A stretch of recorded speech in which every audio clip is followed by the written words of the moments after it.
Chapter 301 The train test run was successful. North. New Yanchanj. Railway station, station entrance. At this time, the entrance of the train station was already crowded with people. Yesterday, the Northland newspaper published an article about the invention of the train in the Northland. The common people did not know much about trains, and it was the first time they heard about trains. However, after seeing the introduction about trains published in newspapers, the common people became very interested in trains. At this time, the people at the scene were discussing the content of the newspaper published in Yanchanj yesterday. Do you think there is really a carriage that can run without relying on a horse? It is said that it was invented by Prince Bei. I think it may be true. You see, the prince is here. If it is false, then the prince will be embarrassed. The newspaper said that this car can run 200 kilometers a day, and it does not need to rest. That is 200 kilometers a day. How can it run 200 kilometers a day without a horse? I feel it is a bit too false. Whether it is true or not, we will know soon. While the people were discussing, the whistle of the steam train was heard in the distance. 2. The common people who had never heard the sound of a train whistle instantly became restless. However, when the common people found King Bei standing motionless on the train platform, they quickly became quiet. Even King Bei didn't panic, so it should be nothing. At this moment, the crowd suddenly became restless. Look! Here it comes, it's really a carriage without a horse. Oh my God! This car is so big and long, how much can we carry on this trip? If every city in the north has carriages like this in the future, wouldn't we be able to travel to other cities easily? What carriage? Didn't you read what it said in the newspaper yesterday? It's called a train. At this moment, the members of the major caravans in the crowd began to become more active. They mainly rely on a geographical difference or time difference to make money. Now that the north has such convenient means of transportation, the horse-drawn carriages they use to pull goods are destined to be eliminated. If the railway tracks in the northern kingdom can be built to reach the major dynasties in the future, and they cooperate with the northern palace, their goods will not need to take several months to be transported to other places, but will only take a few days or at most 10 days. This vehicle called train will definitely lead to changes in the world. Only, will Bei Wangfu really agree to cooperate with them? After all, this train looks so mysterious, and its transportation capacity is so terrifying, and its speed is so fast. It seems that it is used for military purposes. With this kind of train, the ability of the north to transport troops to a certain place will be greatly improved in the future. No matter what happens on the border of the north, as long as there are railway tracks, the army of the north can reach that place in the shortest time. In this era of war, what matters is the speed of the troops. Although it is not sure whether King Bei will use the train for civilian transportation, the people from the major caravans still plan to try to talk to King Bei's mansion, just in case King Bei agrees. At this moment, in the crowd, a cool woman wearing white clothes with black edges quietly looked at the black train not far away. The woman's pupils shrank slightly. She was obviously shocked by the train in the north. Murong Shwetter said to herself, who is King Bei and how could he create such a thing? Trains are obviously no longer a product of this world, or in other words, such things should not exist in this world. Coupled with the mysterious weapons of the North Kingdom mentioned in the intelligence, there are obviously many things in the North Country that no one in this world has ever seen. Murong Shwetter now felt that the rumor among the people that King Bei was a disciple of the immortal might be true. Otherwise, how could those things created by King Bei's mansion appear in this world? The major dynasties have been developing for thousands of years, or even tens of thousands of years, and none of the things from the northern palace have appeared. As a result, not long after the northern king arrived in the northern kingdom, the northern palace has created all kinds of things that have not been seen in this world before. At this time, Murong Shwetter couldn't help but doubt whether she could complete the task assigned to her by the Empress. She had been coming to the Northern Kingdom for a while, almost a year, but she still couldn't get closer to the Northern King. According to the current development speed of the Northern Kingdom, it may not be long before the overall strength of the Northern Kingdom completely crushes the Dayu dynasty. Although the Northern Kingdom still imports a large amount of grain from Dayu, Murong Shuer has also heard that there are a lot of high-yield grains in the Northern Kingdom. Crop. Watching the giant steel beast in the distance approaching slowly, Murong Shuer made up her mind to seize the opportunity to contact Lu Chen. She wanted to dig out all the secrets in Lu Chen. Lu Chen would be the Empress's biggest enemy in the future. They must figure out the secret of Northland becoming stronger, and then they can find a way to deal with it. Lu Chen stood on the platform, looking at the approaching train. He turned around and said to the wives and concubines beside him with a smile, "What do you think of my train?"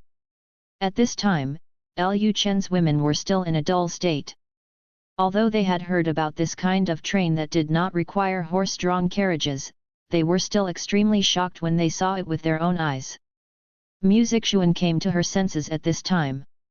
She looked at Lu Chen and said, "Your Majesty, will all cities build direct train lines to Yancheng in the future?" Lu Chen said, "Yes, in the future we want to go to a certain city in the north. It only takes a few hours by train, or a day or two at most. Of course, train tracks are not just laid in the Northern Kingdom. One day, train tracks will be paved throughout the important cities of Daxia and several great dynasties." Hearing this, the girls were startled. It seemed that it was the first time that they felt Lu Chen's ambition so clearly. Although they had long known that Lu Chen had great ambitions and would do something big in the future, Lu Chen rarely showed it in front of them. All he showed in front of them was the image of a lustful person. Now that Lu Chen is talking about laying railways to several major dynasties, doesn't he mean that one day he will unify all dynasties? In fact, Lu Chen's idea is that once people in this world discover the various uses of trains, they will definitely find ways to cooperate with the Northern Kingdom, and then several dynasties will follow up to build railways. What he just said did not show any of that. His own ambitions were completely overthought by his wives and concubines. As the train gradually arrived at the station, some craftsmen from Dayu City got off the train, and the first one to get off was Mo Xing. After seeing Lu Chen, Mo Xing came to Lu Chen excitedly and said, "The common people pay homage to the king." Lu Chen said, "No courtesy. Mo Xing, you have made a great contribution, and your name will be passed down through the ages." Hearing this, Mo Xing said, "The common people dare not take credit. All this is the result of the prince. Without the prince's drawings, the common people would not be able to create such a time-honored transportation tool." Lu Chen said, "I plan to establish a transportation bureau. From now on, you will be the director of the transportation bureau. You will be responsible for the railway construction and train upgrades in the north." Hearing this, Mo Xing was stunned for a moment. After reacting, he knelt on the ground again. "The common people will definitely live up to the prince's expectations." Chapter 302. This little man is not old, but he is quite ambitious. Chapter 302. This little man is not old, but his ambition is not small.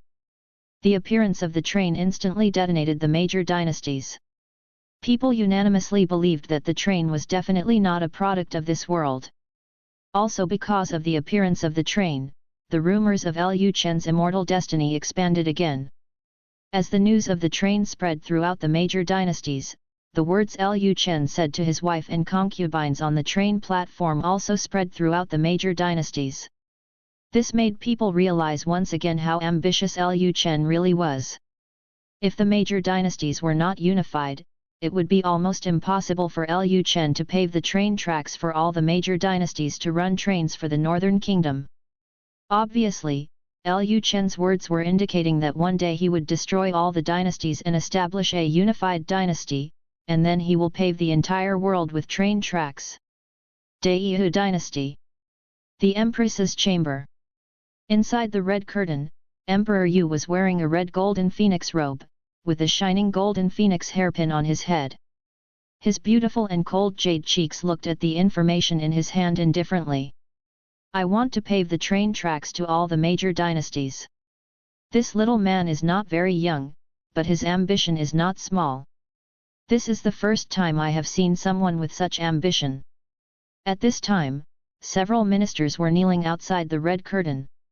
At this time, a minister said, "Your Majesty, I suggest that we form an alliance with Dao. Even if we destroy Daxia and the Northern Kingdom, if there is such an ambitious person next to Dayu, if when the Northern Kingdom grows up, it will definitely be a disaster for Dayu." Another minister also echoed, "I also believe that the Northern King should be eliminated as soon as possible.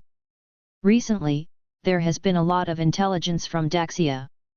These intelligences point out that the powerful people in the heavenly realm in the Northern Kingdom probably do not exist at all. They are just bluffing to buy time for the development of Northland. Now that the Northern Kingdom has such a strong military strength, if the Northern Kingdom continues to grow, it will definitely become a big problem." After hearing the words of the ministers, Emperor Yu fell into deep thought. The Northern Kingdom was indeed a huge threat to Dayu, even greater than the threat from the barbarians in the north. If this threat is not eradicated in time, Dayu will be defeated by Baiguo sooner or later. After thinking for a while, Emperor Yu said coldly, "The Northern Kingdom is indeed a serious concern for Dayu. However, the barbarians in the north are more active now and have a strong tendency to move south. It is not suitable to make enemies with the Northern Kingdom at this time. However, we must find a way to obtain the mysterious weapons of the north and the so-called train. Let Murong Shuer know that I will give her another 3 months to get close to the King of the North no matter what, and obtain the mysterious weapons and the train of the north." Manufacturing drawings. After hearing what Emperor Yu said, the ministers outside the curtain said nothing more. For now, it is indeed not suitable to be at odds with the Northern Kingdom. The key is that they have not yet obtained the mysterious weapons used by the Northern Kingdoms. The mysterious weapons of the Northern Kingdoms are what they are most afraid of at the moment. If they cannot get the so-called mysterious weapons, they will rashly if we launch an attack on the North Country, they might also fall on it. At this time, Emperor Yu suddenly thought of something again and continued, "In addition, tell Murong Shuer and let her find a way to find out whether there are really no powerful people in the heavenly realm in the Northern Kingdom." The news that there was no heavenly realm in the Northern Kingdom came out within a few months. All forces sent people to the Northern Kingdom to investigate whether the news was true or false. However, because no one could contact Zhuge Guang, basically no one was sure about this. Regarding the authenticity of the news, people can only assume that Zhuge Guang has really broken through to the realm of heaven and man. If Dayu wants to take action against Baiguo, he must find out the true strength of Baiguo. If Zhuge Guang has really broken through to the realm of heaven and man, then the difficulty of destroying Baiguo will rise to another level. Dao Dynasty. King Yun Palace. Wu Yunwan leaned on the beauty's couch and listened to the female guards in the hall reporting the information about the Northern Kingdom. After hearing the detailed introduction of the train, Wu Yunwan frowned slightly, and then asked, "How much cargo can this train pull at one time?" The female guard replied, "I don't know, but our people found out that there are many more carriages at the back of this train. If these carriages are used to pull people, 10 carriages can pull at least 2,000 people." Wu Yunwan fell into silence after hearing the female guard's answer. The train does not need to rely on animal power, and it does not require much rest. It covers 200 kilometers in 6 hours, which is 400 kilometers in 1 day. The most important thing is that as long as the track is there, the train can continuously transport troops to the front line of the war, which is better than traditional cavalry. Quick! If train tracks are built in all the border cities of the north in the future, the military delivery capabilities of the north will be greatly improved. Of course, this is not the most important thing. If Baiguo only regarded the train as a means of transportation, Wu Yunwan would not think anything of it at all.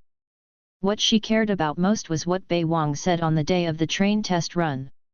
After Wu Yunhuan came to her senses, she continued to ask, did King Bei really say that he would lay train tracks to all the major dynasties? The female guard replied, it is rumored that King Bei said this. Whether it is true or not, we cannot judge. Wu Yunhuan murmured, if I remember correctly, the whole world is not the king's land, and the shore of the land is not the king's ministers. That's what he said. The female guard said, this sentence is indeed what he said. This sentence was also published in the announcement issued by Beiguo. Wu Yunhuan said to herself, this little man has such great ambitions. If so, Qin Guo should not be able to sit still. The northern kingdom borders Daiyu, and they are so close. If the northern kingdom grows up and the northern king wants to realize his personal ambition, he will definitely choose to be the first to destroy the Daiyu dynasty. Thinking of this, Wu Yunhuan said to the female guard, wait here for a moment. I will write a letter to Emperor Yu. You will send this letter to Emperor Yu later. The last alliance failed because Emperor Yu had not yet planned to deal with the northern kingdom, believing that the mysterious weapons possessed by the northern kingdom were too terrifying. Now that the northern king has shown his ambition again, Wu Yunhuan does not believe that Emperor Yu can still sit still. As a good sister, she should agree to form an alliance with Dahu this time. The ministers in Daiyu's court could probably see what the northern king might do next. They should now support the alliance between Emperor Yu and Dahu. North Government Hall. Lu Chen sat on the throne, listening to the reports of the officials in the hall.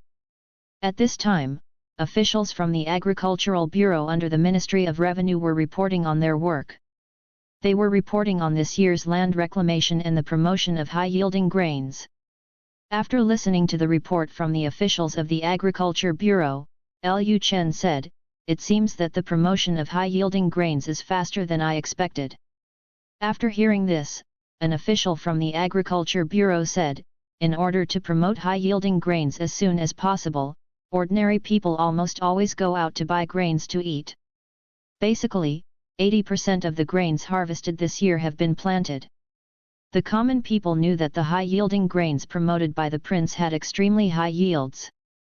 In order to live a life without fear of hunger as soon as possible, they spontaneously saved a large amount of seeds. The high-yielding grains harvested this year were kept as much as possible for next year. This makes the promotion of high-yield grain in the north very fast.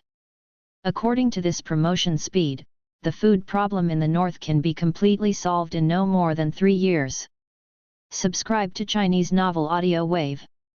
Chapter 303 Murong Shui's Invitation. Agriculture is developing in an orderly manner, and industry is gradually showing some signs. Now Daehokan has almost become an industrial city.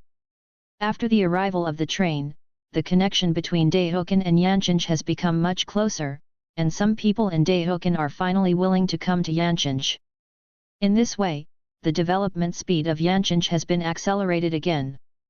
At this time, Lu Chen said, okay, that's it for agricultural matters. Does anyone else have anything else to do? At this time, Mu Chongtian stood up and said, Your Majesty, now that King Zhao has launched a war against King Ren, we may have to prepare early. The civil war in Daxia had begun a month ago. King Zhao took the lead in sending troops to attack King Ren. Before King Ren could react, most of the fiefdom had been occupied by King Zhao. This war was a bit strange. There was no obstruction from the court and they were allowed to fight on their own. King Ren was so angry that he went to win over King Huai and wanted to destroy Zhao. Once a war starts, it is not easy to stop. King Zhao suddenly led his troops to attack King Ren. It is very likely that the princes could no longer bear it and wanted to directly decide the winner and compete for the throne. Most of the princes have established contact with the feudal king. The feudal king's impulsiveness also means that the struggle between the prince and the prince has reached the point of life and death. Mu Chongtian felt that if the northern king wanted to compete for that position, he must seize the time, go south as soon as possible, sit on the supreme position as soon as possible, and then quell the civil strife. For now, only the northern kingdom has the strength to suppress other vassal kings in Daxia. If the feudal kings were allowed to continue fighting, Daxia would probably be beaten to pieces by them, which would not be a good thing for the northern king. If he goes south later and waits for the northern king to become emperor, he may face nothing but a mess. Daxia has been destroyed. Rebuilding Daxia will take more time and energy. The northern king's ambition is to destroy other dynasties and establish a unified dynasty.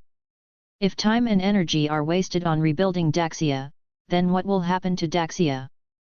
The king of the north wants to realize his ambition in the year of the monkey and the month of the horse. Of course, this is just Mu Changtian's idea. Lu Chen said at this time, they can fight if they like. As long as the imperial army is still in Qi state and has not been mobilized, we will continue to watch the show. Hearing Lu Chen's words, Li Rui said, Your Majesty, the situation in the capital is getting more and more serious now. If the princes continue to fight, Daxia may be in danger of splitting. Once Daxia is divided, it will be a little difficult to unify it again in the future. At this time, Lu Chen turned to look at Zhuge Chongguang, who was sitting in the front row of the hall. What does the Grand Maester think? Zhuge Chongguang said, I think it is not appropriate to mobilize troops in the northern kingdom for the time being, but after all, the prince is your majesty's child and the vassal king of Daxia. He has the obligation to step forward when Daxia faces a crisis. So the veteran believes that the prince must speak out to the court and the vassal princes from all over the Xia dynasty. Only when the prince publicly speaks out and expresses his position publicly, can the vassal princes in various places calm down. For now, no matter how the vassal kings in Daxia expand their troops, their military strength cannot be as strong as that of the northern kingdom. Once the northern king stands up and says a few words of intimidation, some vassal kings will naturally become more honest. Lu Chen thought for a while and felt that it made sense. Then he said, I will write a memorial and send it to the court later. Do you have anything else to do? At this time, Liang Zong stood up and said, Your Majesty, the activities of spies from major dynasties in the northern kingdom are becoming more and more frequent. I believe that the current number of Jin Yiwei can no longer satisfy the surveillance of spies from various countries, so I suggest that we continue to expand the number of Jin Yiwei. Hearing this, Lu Chen was stunned for a moment. If there were only a small number of Jinyi guards, Liang Zong and Qin Yushan had the right to increase it themselves without reporting. If Liang Zong takes the initiative to propose the increase, it proves that Liang Zong wants to expand the number of students this time. Only when the number of students expanded exceeds a certain level does he need to take the initiative to report. After Lu Chen came to his senses, he asked, How many people do Jin Yiwei plan to recruit?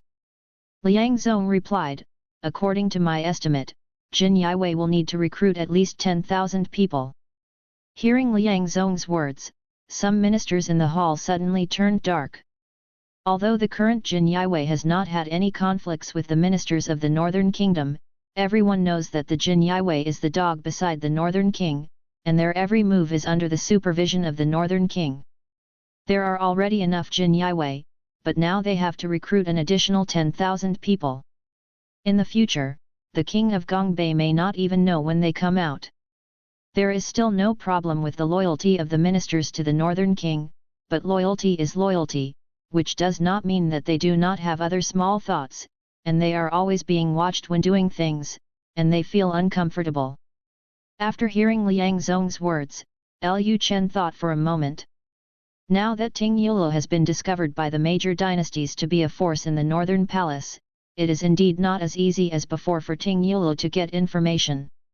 Instead of leaving professional matters to professionals, it is better to transfer all the intelligence channels of Tingyu Tower to Jin Yiwei and let Jin Yiwei go to major dynasties to collect intelligence. If Jin Yiwei is released, then the recruitment expansion of 10,000 people is indeed not too much. Thinking of this, Lu Chen said, That's right. Seeing that Lu Chen agreed, some ministers in the hall felt a little depressed, but they did not dare to say anything more. Jin Yiwei is King Bei's dog, and it depends on the owner to beat the dog. If they attack Bei King's dog, it means they have other thoughts. Lu Chen said to Liang Zong at this time, when recruiting Jinyi Guard soldiers, try to use people from Dahu City. Liang Zong said, yes, I understand. The people of Dahu City are extremely loyal to King Bei, so it is most suitable for them to be Jin Yiwei. What Jin Yiwei needs most is loyalty. Lu Chen glanced at the hall again at this time. When he saw that no one came forward, he said, if there is nothing else, let's stop here today. After the words fell, Lu Chen stood up and shook his sleeves, and then left the political hall directly. As soon as Lu Chen arrived at the door of the study room, a female guard from the palace hurriedly came to Lu Chen and said, meet the prince. Lu Chen asked, what's the matter? The female guard replied, Daiyu's envoy has sent an invitation, inviting you to attend the poetry meeting held in Beihua building 3 days later. Having said this, the female guard handed the invitation in her hand to Lu Chen. Lu Chen took the invitation from the female guard, glanced at it, and then raised the corners of his mouth slightly. The person who invited him to the poetry meeting was Mirong Shuer. It seemed that the Daiyu dynasty couldn't wait any longer and wanted Mirong Shuer to get close to him as soon as possible and inquire about the secrets of the northern palace. The female guard continued at this time, the messenger sent by the Daiyu envoy is still waiting for your reply at the gate of the palace. Your Majesty, do you plan to participate in this poetry meeting? Lu Chen said directly, go and tell the person who sent the letter that I will definitely attend the poetry meeting organized by Miss Mirong in 3 days. Yes, Your Majesty. My subordinates resign. Watching the female guard leave, Lu Chen thought in his mind that since Mirong Shuer was going to come to the door himself, there was no need for him to continue hanging her. 10,000 days of recovery tomorrow. Chapter 304 As long as you are beautiful, age does not matter. Chapter 304 As long as you are beautiful, age is not a problem. After Lu Chen glanced at the invitation in his hand, he stopped thinking about it and continued walking towards the study. At this moment, a beautiful woman's figure appeared at the door of the study. Lin Wanyun was wearing a green dress. Her plump body clung to the dress. She was fat where she should be, and she was thin where she should be. She has slender buttocks and big hips, and her body exudes the charm of a mature woman. Seeing Lin Wanyun waiting for him at the door of the study early, Lu Chen immediately guessed that there must be something going on in Swanyu Palace. Lu Chen was the first to ask, Aunt Lin, do you have any news about me? Wrong. When Lin Wanyun saw Lu Chen coming, she immediately said, well, she asked the disciples from Swanyu Palace to bring a letter. Lu Chen immediately opened the study door and said, come in and talk. Lin Wanyun didn't think much and followed Lu Chen directly into the study. As she stepped into the study, Lu Chen snapped his fingers, and then the doors and windows of the study were closed, leaving only the two of them alone in the study. Lin Wanyun's heart trembled slightly, but considering that she was talking to Lu Chen about business, Lu Chen probably wouldn't ask her to do that kind of thing, so she didn't think much about it. She handed the letter in her hand to Lu Chen. Lu Chen took the letter, opened it and read it carefully. Lin Wanyun said at the side, Rong said that most of the Venerable's strength has been restored. She will come to the North Kingdom soon. The Venerable is a person who can disguise herself. Her disguise skills are very powerful. This world is very complicated. Few people can see through her disguise skills, so in the next period of time, you should try not to seduce beautiful women outside, especially those who look very elegant, they are most likely to be the sages. After seeing the contents of the letter and hearing Lin Wanyun's words, Lu Chen smiled and said, okay, I will try not to provoke women outside during the next period of time. Hearing that Lu Chen agreed, Lin Wanyun felt a little relieved. She was afraid that Lu Chen would accidentally provoke the venerable person after the disguise. If he provoked that venerable person, not only Lu Chen would be in big trouble, but also Lu Chen would be in big trouble. Chen Wanrong will not be able to come down the mountain from now on. But having said that, although Lu Chen has promised not to hook up with women outside for the time being, there are so many women in Lu Chen's harem. If when the Venerable comes to Yancheng and discovers that Lu Chen actually has so many women and that Lu Chen has sex with his women every day, will he think that Lu Chen is an indulgent person and not worthy of Chen Wanrong's lifelong trust? Cut off all contact with them when you go back? Thinking of this, Lin Wanyun's face showed a look of worry. After Lu Chen read the letter written by Chen Wanrong to him in his hand, he glanced at Lin Wanyun's jade face. Lin Wanyun's eyebrows were slightly furrowed, as if she was worried about something. Lu Chen smiled and asked, "Aunt Lin, what are you worried about?" Just as Lin Wanyun was about to answer, Lu Chen stretched out his hand and pulled Lin Wanyun's limp body directly into his arms. Lin Wanyun was stunned for a moment and was about to struggle, but in the end she held back and did not move, letting Lu Chen hug her. "I'm worried that when the Venerable comes to Yancheng and finds out that you have so many women, he will have a bad impression of you." Hearing this, Lu Chen lowered his head and lay on her shoulder, with his face close to her snow-white neck, and then said softly, "I am also a lord of a feudal country and a vassal king. It is normal to have several wives and concubines. I believe Master Rongrong will understand me, a secular person." Lin Wanyun said, "Not necessarily. Your Majesty treats Rongrong as his own daughter. If you let her know that Rongrong is just a concubine in front of you, she will probably get angry." Lu Chen put a big hand on Lin Wanyun's buttocks and said with a smile, "Don't you also regard Rongrong as your biological daughter? You didn't accept me in the end." At this point, Lu Chen's big hands started to move around. Lin Wanyun turned her head slightly and looked at Lu Chen, who was holding her waist behind her. "Who accepted you?" A blush appeared on Lin Wanyun's face. She felt her face was hot now and her whole body was extremely restless. She couldn't stand it at all in front of this bad guy. There was nothing she could do about it. Lu Chen would do that to her every time she hugged her. Now she had formed a habit. As long as Lu Chen hugged her body, she would become emotional. Lu Chen said at this time, "Rongrong's master will come to Yancheng in a few days. From now on, I won't be able to do whatever I want. In that case, let's indulge in some indulgence in advance." Having said this, Lu Chen brought his mouth close to Lin Wanyun's ear and blew lightly. "Wanyun, what do you think?" Lin Wanyun was about to speak, but Lu Chen blocked her red lips. "Ahoy!" Lin Wanyun cursed in her heart, "This little bastard, I originally thought that he had become a lot more serious recently and would not do bad things in the study, but she didn't expect that he had not changed at all." Lu Chen's kiss quickly made Lin Wanyun's body soften. Lin Wanyun had no strength at all. She knew that she had no way to resist, so she had to cooperate with Lu Chen in doing bad things. Lu Chen thought to himself that since Wang Qingkai was pregnant with his child, he had not done anything bad in the study for a long time. Now the study in the new palace is much larger than the old palace, and there is a lot of free space. They can do whatever they want. Toss.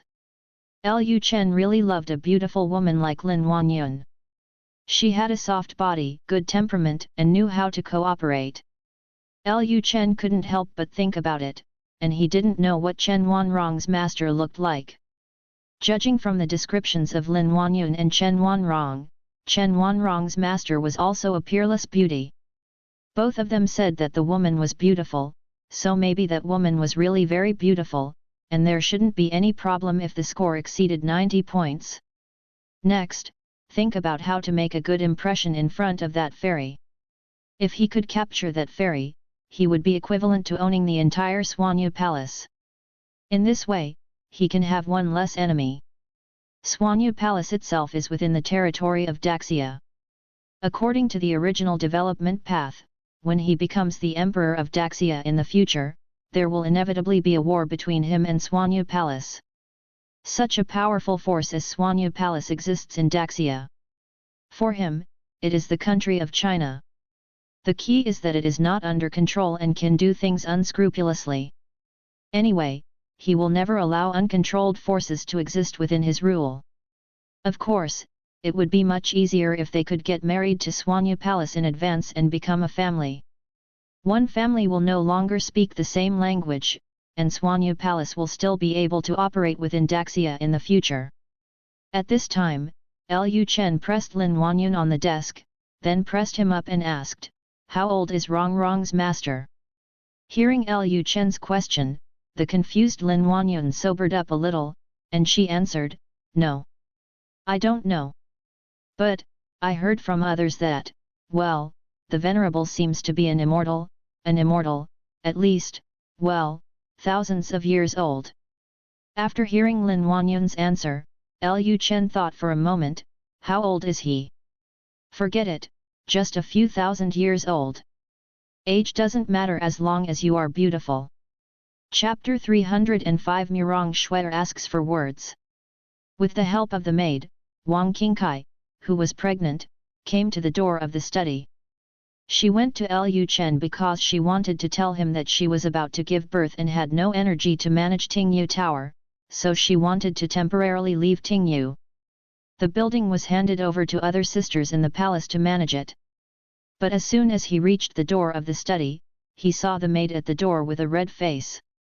The maid said at this time, "Mrs. Wang, the prince and Mrs. Lin have important matters to discuss, and it is not convenient to see other people at the moment." Upon hearing this, Wang Qingkai instantly understood what was going on. Although the pregnant Wang Qingkai still smells seductive, she has become more maternal because of her pregnancy, and she no longer has any jealousy towards Lu Chen for doing such a thing.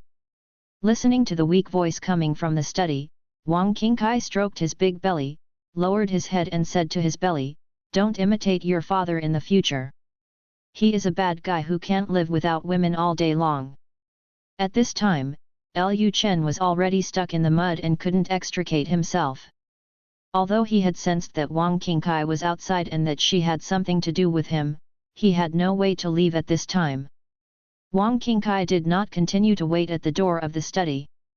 She believed that Lu Chen would know that she was here. After Lu Chen's affairs were finished, Lu Chen would probably take the initiative to find her. After Wang Qingkai left and Lu Chen was busy for who knows how long, Lin Wanyun with disheveled hair came out of the study carrying her torn dress. Lin Wanyun felt that she would be more wary of Lu Chen in the future. Even if something happened, she would try not to come to the study to discuss with Lu Chen. This study is not a good place. Wang Qingkai would hang out with Lu Chen in the study of the old palace every day. It was obvious that Lu Chen liked to do bad things in the study. After Lin Wanyun left, Lu Chen called the maid and asked her to clean the study. Then he continued to stay in the study and wrote a memorial to the court. Time flies so fast, and 3 days is just a blink of an eye for Lu Chen. Today is the day when Murong Shuer holds a poetry meeting in Beiwa Garden. Many great talents have already gathered in Beiwa Garden. In order to win the heart of Murong Shuer, a talented woman, they all showed off their talents. Although Murong Shuer has been an envoy abroad in Yancheng for several months, most people know that Murong Shuer is an important minister around Queen Daiyu and the most trusted person of Queen Daiyu. Sooner or later, Murong Shuer will be called back by Queen Daiyu. In addition, many literary talents heard that Murong Shuer was a wanton woman. The reason why Emperor Yu drove her to the north was because Murong Shuer had a male favorite. This gave those talented people hope. In their opinion, as long as they could win Murong Shuer's favor, they might be able to become Murong Shuer's guest, so the talented people in Baiwen Garden became even more eager to express themselves. At this time, Murong Shuer, who was wearing white clothes with black edges, walked to the second floor of Beiwa building and glanced at the talented people downstairs. Today, Murong Shuer is dressed as usual, but her simple and elegant clothes set off her coldness and talent even more. Her temperament attracts all the literati in Baiwen Garden, and people's eyes can't help but fall on to her. At this time, Murong Shuer said, Thank you all for coming to the poetry meeting I organized. Today's poetry meeting has multiple themes. I specially invited senior poet Wei Li to taste the poems of all talented people.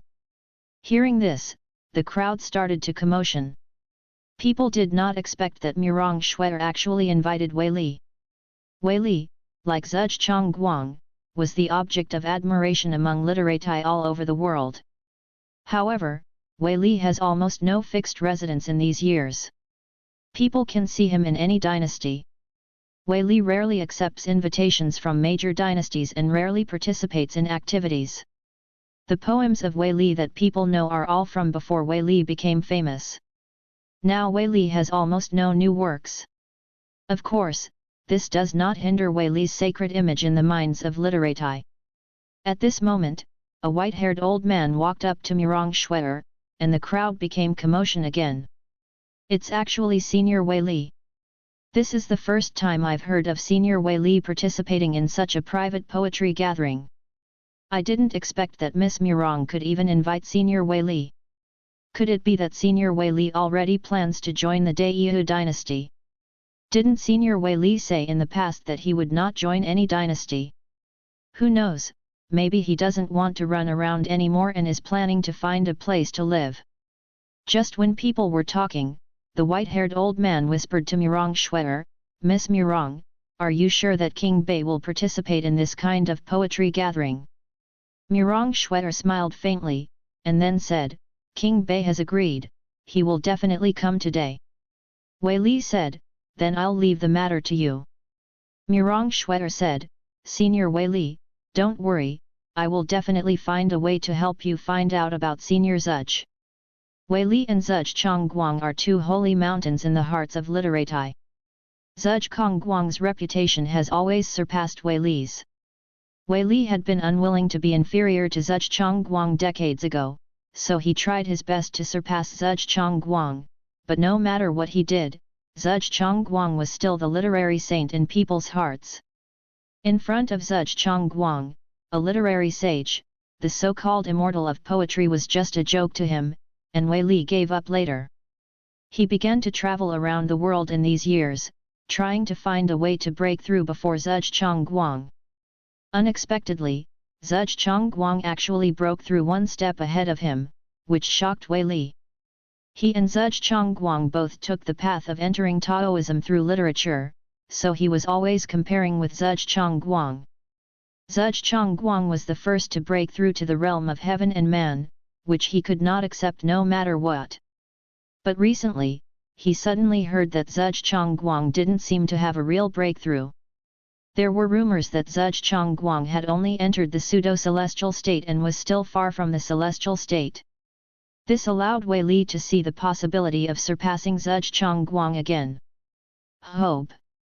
It happened that Murong Shuer found Wei Li and asked him to participate in her poetry meeting. After Wei Li guessed Murong Shuer's purpose, he wanted to use Murong Shuer to find out Zhuge Chongguang's real situation from the King of the North. I really want to know if Zhuge Chongguang really didn't break through to the realm of heaven and man. Soon, the poetry meeting began. In order to win the heart of Murong Shuer, the talented literati in Baiwen Garden tried their best to show off their talents. Unfortunately, Murong Shuer's attention was not on them at all. Although she had been sitting on the second floor, her mind was always worried about whether Lu Chen would come. As the poetry meeting passed halfway, Murong Shuer was convinced that Lu Chen would come from the beginning, but she became a little worried. The King of Bei clearly told the person who sent the invitation that he would come, but why has he not seen her yet at this time today? Lu Chen? Could it be that something happened in the Northern Kingdom, or there was a major action in the Northern Kingdom, so the Northern King was unable to come? At this time, the literary talents in Baiwen Garden saw that Murong Shuer's face did not look good, and she looked a little unhappy. They thought that their performance was not good, which made Murong Shuer feel very dissatisfied. Think about it, although it is rumored that Murong Shuer is a bit of a libertine and likes to have male pets, but she has such a high status after all, the men she likes must be very good, and her requirements will naturally be very high. In order to make Murong Shuer smile, the literary talents in Baiwen Garden worked harder to express themselves. After an unknown period of time, Murong Schwetter looked at the group of men in Baiwen Garden who were working hard to express themselves, and couldn't help but sigh slightly. The poetry meeting is almost over, but King Bei still hasn't come. It seems that King Bei won't come back today. If you want to get close to King Bei, you may have to look for another opportunity. At this time, Wei Li said from the side, it seems that Miss Murong made a miscalculation today. Just as Wei Li finished speaking, a voice suddenly came from the door of Baiwen Garden, the prince is here. Hearing this, everyone in Baiwen Garden was stunned. Prince? In the Northern Kingdom, the only person who directly calls the prince is the Northern King. After all, the Northern Kingdom is the fiefdom of the Northern King. If other vassal kings come to the Northern Kingdom, they will directly address the title. For example, when King Qi comes to the Northern Kingdom, others will definitely call him Qi. The king has arrived. Isn't King Bei always busy? Either busy governing the Northern Kingdom, or busy having fun in his northern palace. Why is he interested in attending this kind of poetry meeting today? But having said that, the poetry meeting is almost over now, and King Bei just came, what's the point? After a while, a tall and handsome man wearing white clothes and a single ponytail entered the Baiwen Garden. After seeing Lu Chen appear, Murong Schwetter breathed a sigh of relief. She was finally here. She thought Lu Chen wouldn't come today. As soon as Lu Chen walked into Baiwen Garden, a maid hurriedly came to Lu Chen and said, Your Majesty, my lady invites you to get together on the second floor. Hearing this, Lu Chen looked up to the second floor, and met Murong Schwetter's eyes. Murong Schwetter showed a smile towards Lu Chen. Seeing this scene, the intellectuals in Baiwen Garden were immediately unhappy. They had just tried every means to make Murong Schwetter smile, but in the end, Murong Schwetter didn't even smile. On the contrary, when King Bei came, he didn't do anything. He just glanced at Murong Schwetter, and a smile appeared on Murong Schwetter's face. At this time, Lu Chen followed the maid to the second floor. After arriving on the second floor, Murong Schwetter immediately saluted and said, I have met King Bei. Wei Li also said, I pay my respects to the King of the North. Lu Chen nodded and said, no courtesy at all. Lu Chen then continued with a smile, Miss Murong, I'm really sorry. There is something going on at the palace, so I'm late. I hope you don't mind. Murong Schwetter said, I don't mind. I am already honored that Your Majesty can come to participate in the poetry meeting I organized. How could I mind? Just as Murong Schwetter's words fell, a man below the Baiwen Garden couldn't help it anymore. He directly said to Lu Chen on the balcony on the second floor, My lord, I heard that you are knowledgeable and proficient in all kinds of poetry, lyrics, and songs. I don't know that we are here today. Are you lucky enough to see the prince's talent? Hearing this, Murong Schwetter was about to speak for Lu Chen, but Lu Chen said calmly, Erudant. Who did you hear that this king is knowledgeable? As far as I know, in the eyes of the common people, I have always been a person who is ignorant and greedy for beauty. Lu Chen's words immediately shocked the person who just spoke, and he didn't know what to say. At this time, another man said, Today is the poetry gathering held by Miss Murong. Since the prince is also participating, how about he write a poem? People were thinking that King Bei was an unlearned and unskilled person. What poems could he make? If King Bei couldn't make poems later, or the poems he wrote were nonsense, he might be able to turn Murong Schwetter around. Views on King Bei. Just when people were thinking this, Lu Chen said with a smile, I came to the poetry meeting today not to write poems. Immediately, people from other dynasties said, Your Majesty came to participate in the poetry meeting, not to compose poems. What is that for? Hearing this question, Lu Chen turned to look at Murong Schwetter, the corners of his mouth raised slightly, the drunkard's interest is not in wine, but in beauty. As soon as these words came out, everyone in the Baiwen garden was extremely angry. Although they were also here for Murong Shwetter, they followed the rules and did not speak out their inner thoughts directly. As a result, when King Bei came, just say this. Vulgar. It's really vulgar. Although the Northern King was vulgar, they did not dare to say anything like driving the Northern King out. After all, this was in the Northern King's fiefdom, and the Northern King was not a soft persimmon. Those literati could only swallow this. Lu Chen said, "Okay, I'm just here to see the excitement, your poetry club can continue." After hearing what Lu Chen said, Murong Shwetter said, "Next, write a poem with the theme of snow." After Murong Shwetter finished speaking, the talented people continued to compose poems. Although they always felt a little irritated when looking at Bei Wang, they could only continue now. In their opinion, Murong Shwetter smiled at the Northern King, maybe just because the Northern King was the lord of the Northern Kingdom. It was understandable for her to be polite to the Northern King in the land of the Northern Kingdom. Moreover, Murong Shwetter invited Bei Wang to participate in the poetry meeting just to make the poetry meeting more famous. Murong Shwetter did not have any good impression of Bei Wang in her heart. How could such a vulgar person like King Bei capture the heart of the talented Murong Shwetter? They had overthought everything. Thinking this way, the literati felt a lot better, and then the poems would continue. However, the poetry meeting ended soon, and to the disappointment of the talented scholars, Murong Shwetter did not leave any of them behind. At the same time, Lu Chen was invited to the room on the third floor. Murong Shwetter had not yet arrived on the third floor. Lu Chen sat in the room and glanced at the decoration of the room. There are many flowers and plants in the room, and the walls are covered with many ink paintings and calligraphy. The whole room is filled with the aroma of books. Lu Chen came to the table and sat down at this time. The next moment, a maid came into the room with a pot of hot water. She poured Lu Chen a cup of tea and said, "My lord, please wait a moment. Our young lady has gone to take a bath. It's very late. Come up soon." Lu Chen smiled faintly, and then said, "Let your lady wash it slowly, don't be in a hurry." The maid said, "Yes, your majesty." After pouring tea for Lu Chen, the maid said, "I'm sorry, please leave." After the maid left, Lu Chen glanced at the teacup in front of him, and he guessed that something must have been put in it. Lu Chen then picked up the teacup without hesitation and drank it in one gulp.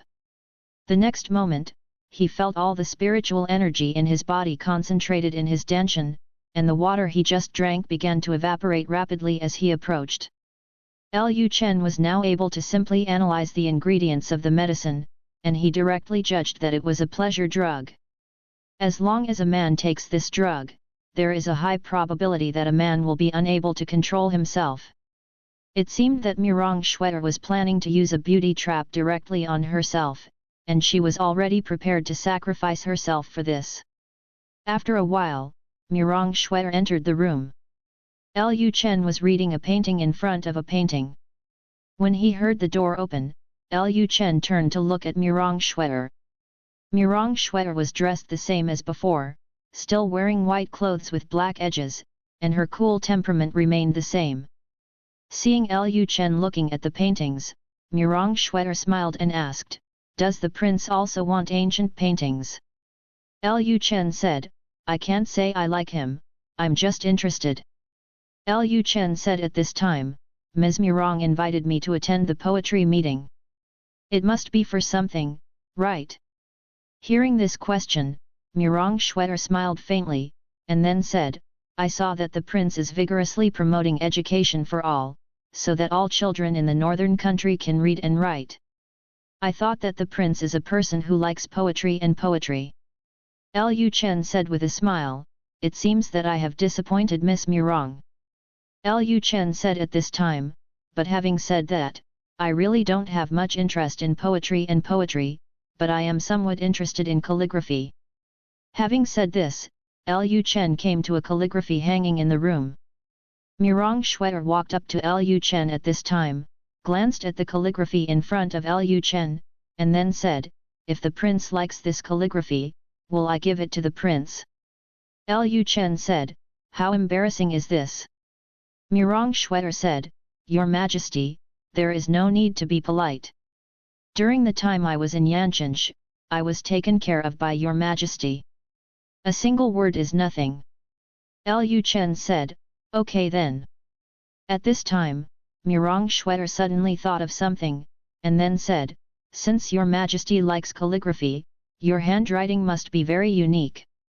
I would like to ask your Majesty to write a calligraphy for me. Is it okay?" Lu Chen said, "No problem." Murong Shwetter then said, "Then I will polish the ink for the prince myself." Then Murong Shwetter came to the desk in the room and started to rub ink for Lu Chen. Murong Shwetter bent down slightly, and from Lu Chen's point of view, she happened to see Murong Shwetter's buttocks. Seeing this scene, Lu Chen was slightly stunned. This Murong Shwetter really knew how to seduce men. Chapter 306 God rewards those who work hard. Unlike Wang Qingkai was very direct when flirting with Lu Chen, either directly showing off his body or touching Lu Chen. But Murong Shwetter is different. Murong Shwetter looks relatively reserved. In addition, she exudes the fragrance of books, and her whole image is that of a talented girl who has not yet left the court. Moreover, Murong Shwetter did not seduce Lu Chen directly, but used some actions to seduce Lu Chen. The feeling of being far away is what fascinates men the most. After Murong Shwetter polished the ink for a while, she straightened up and turned to look at Lu Chen. "Your Majesty, the ink has been polished. Please give me the calligraphy." Lu Chen then walked to the desk, took the brush from Murong Shwetter's hands, and then wrote the 4 words "God rewards those who work hard" on the white paper on the desk. After seeing these 4 big characters, Murong Shwetter was stunned for a moment. She did not expect that the characters written by Lu Chen could be so ugly. If she remembered correctly, when she signed the business cooperation agreement with Baiguo, the name Lu Chen wrote on the business cooperation agreement was not so ugly. Although it was ugly, Murong Shwetter would definitely not say it directly. She smiled and said, "The prince's handwriting is really special." Lu Chen smiled, then turned to look at Murong Shwetter and said, "You want to say that my handwriting is really ugly, right?" Murong Shwetter immediately said, "Your Majesty, you are worrying too much. In my eyes, your Majesty's handwriting is indeed very unique." Lu Chen turned his head and looked at the 4 big characters he had written on the table, then touched the paper with his hand, and then said, "This paper should be made by Buwang Mansion, it is still a little too rough. I am using rough paper. When I write on my face, the handwriting doesn't look very good." Murong Shwetter thought Lu Chen was trying to save his face. "It's my fault. The next time I ask for a calligraphy from the prince, I will definitely prepare paper that is smoother than the prince's rice paper." Lu Chen said, "You have misunderstood me. There are very few absolutely smooth papers in this world. When I say smooth, I mean that it is as smooth as women's skin. I prefer to write on women's bodies. That way the words written by me will be more beautiful." Hearing Lu Chen's words, Murong Shwetter was stunned for a moment. She didn't expect that Lu Chen would take the initiative to hint to her before she even started exerting her strength. Murong Shwetter hesitated for a moment, and finally said, "I would like to see what the most beautiful calligraphy written by the prince looks like. Is it possible?" Speaking of this, Murong Shwetter looked at Lu Chen. Hearing this, Lu Chen smiled and said, "Then you have to find a woman with smooth skin." Murong Shwetter smiled and asked, "I wonder if I can?" Lu Chen looked at Murong Shwetter and then said, "I'm afraid this is a bit bad. If people find out, wouldn't it damage Miss Murong's reputation?" Murong Shwetter smiled and said, "I didn't expect the prince to be so considerate, but the prince must have heard about me. In the eyes of most people, I am a loose woman who likes to have men as pets. Even if this kind of thing spreads, others it won't feel so strange. But having said that, if this matter spreads, it may have a certain impact on your reputation, Your Majesty. Speaking of this, Mirong Shwetter said in a provocative tone, Your Majesty does not dare to write on my body. Is it because he is afraid of ruining his reputation? If that's the case, then I won't embarrass the prince. Lu Chen laughed in his heart, this woman really knows how to use tricks and provoke generals, right? Then Lu Chen said, well, since Miss Mirong is not afraid, then it is better for me to be respectful and obey your orders. Having said this, Lu Chen picked up the writing brush again, and then said to Mirong Shwetter, Miss Mirong, please sit down and lift up your skirt to expose your calves. After hearing this, Mirong Shwetter came to the wooden chair in the room without hesitation and sat down, then took off her white embroidered shoes, and then exposed her exquisite jade feet. Then, she slowly took off her white plain skirt. Lifting it up, her white and smooth calves were exposed. With just this one action, if he didn't have such strong determination as Lu Chen, he might have been unable to bear it and rushed forward to pin down Mirong Shwetter. It has to be said that Mirong Shwetter grasped the small details very well. Lu Chen can no longer tell whether Mirong Shwetter did it on purpose or if she has such characteristics. After Mirong Shwetter revealed her white and smooth left calf, Mirong Shwetter brushed her hair beside her ears, looked at Lu Chen and said, Your Majesty, okay, you can write now. Lu Chen forced himself to calm down, and then said, Miss Mirong, I'm offended. As soon as he finished speaking, Lu Chen was about to write on Mirong Shwetter's legs, but Mirong Shwetter's legs were bent and he didn't have the upper hand to write. Lu Chen then brought a stool and placed it in front of Mirong Shwetter. Miss Mirong, please raise your legs. Mirong Shwetter said, Your Majesty, I don't know how to handle it. How about you position my legs yourself so that you can write better? Lu Chen smiled inwardly. If it weren't for the fact that he could find out Mirong Shwetter's identity and her personal information through the system, he might have thought that Mirong Shwetter really had many male dotes. Skilled. Then Lu Chen didn't hesitate. He slowly stretched out his hand and pinched Mirong Shwetter's jade foot. Then he lifted her jade leg up and placed it on the stool. In this way, Mirong Shwetter's left leg was flat. Place it upright on the stool. Mirong Shwetter's jade feet were very delicate, smooth, and as gentle as white jade. Of course, this did not excite Lu Chen. Lu Chen had never seen anything before. Although Mirong Shwetter's body was indeed very attractive to him, Lu Chen soaked in his beauty nest every day and did all kinds of things. He have strong self-control ability. Lu Chen then raised the brush and started writing on Mirong Shwetter's legs. When the tip of the brush came into contact with Mirong Shwetter's jade legs, Mirong Shwetter suddenly felt a strange feeling on her legs, and she couldn't help but let out a sound. Hearing this voice, Lu Chen immediately stopped writing and asked with concern, What's wrong? Mirong Shwetter immediately said, It's okay, Your Majesty, please do as you please. After hearing this, Lu Chen continued writing. Mirong Shwetter suddenly felt a tickling sensation coming from her legs. This feeling was very strange. Fortunately, Lu Chen only wrote a few words and it didn't last too long. After a while, Lu Chen stopped writing, and Mirong Shwetter breathed a sigh of relief. The feeling just now was too torturous.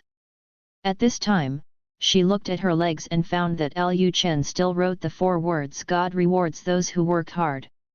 What surprised Mirong Shwetter was that what Lu Chen said before was actually true. This time Lu Chen's handwriting was very straight and beautiful. Although his leg bones were round and not straight, it did not affect Lu Chen's font. Mirong Shwetter couldn't help but start to doubt, was King Bei just setting a trap for her? Could it be that King Bei deliberately made the writing crooked on the paper so that he could find an excuse to write on his body? At this time, Lu Chen smiled and asked Mirong Shwetter, Miss Mirong, what do you think of my handwriting this time?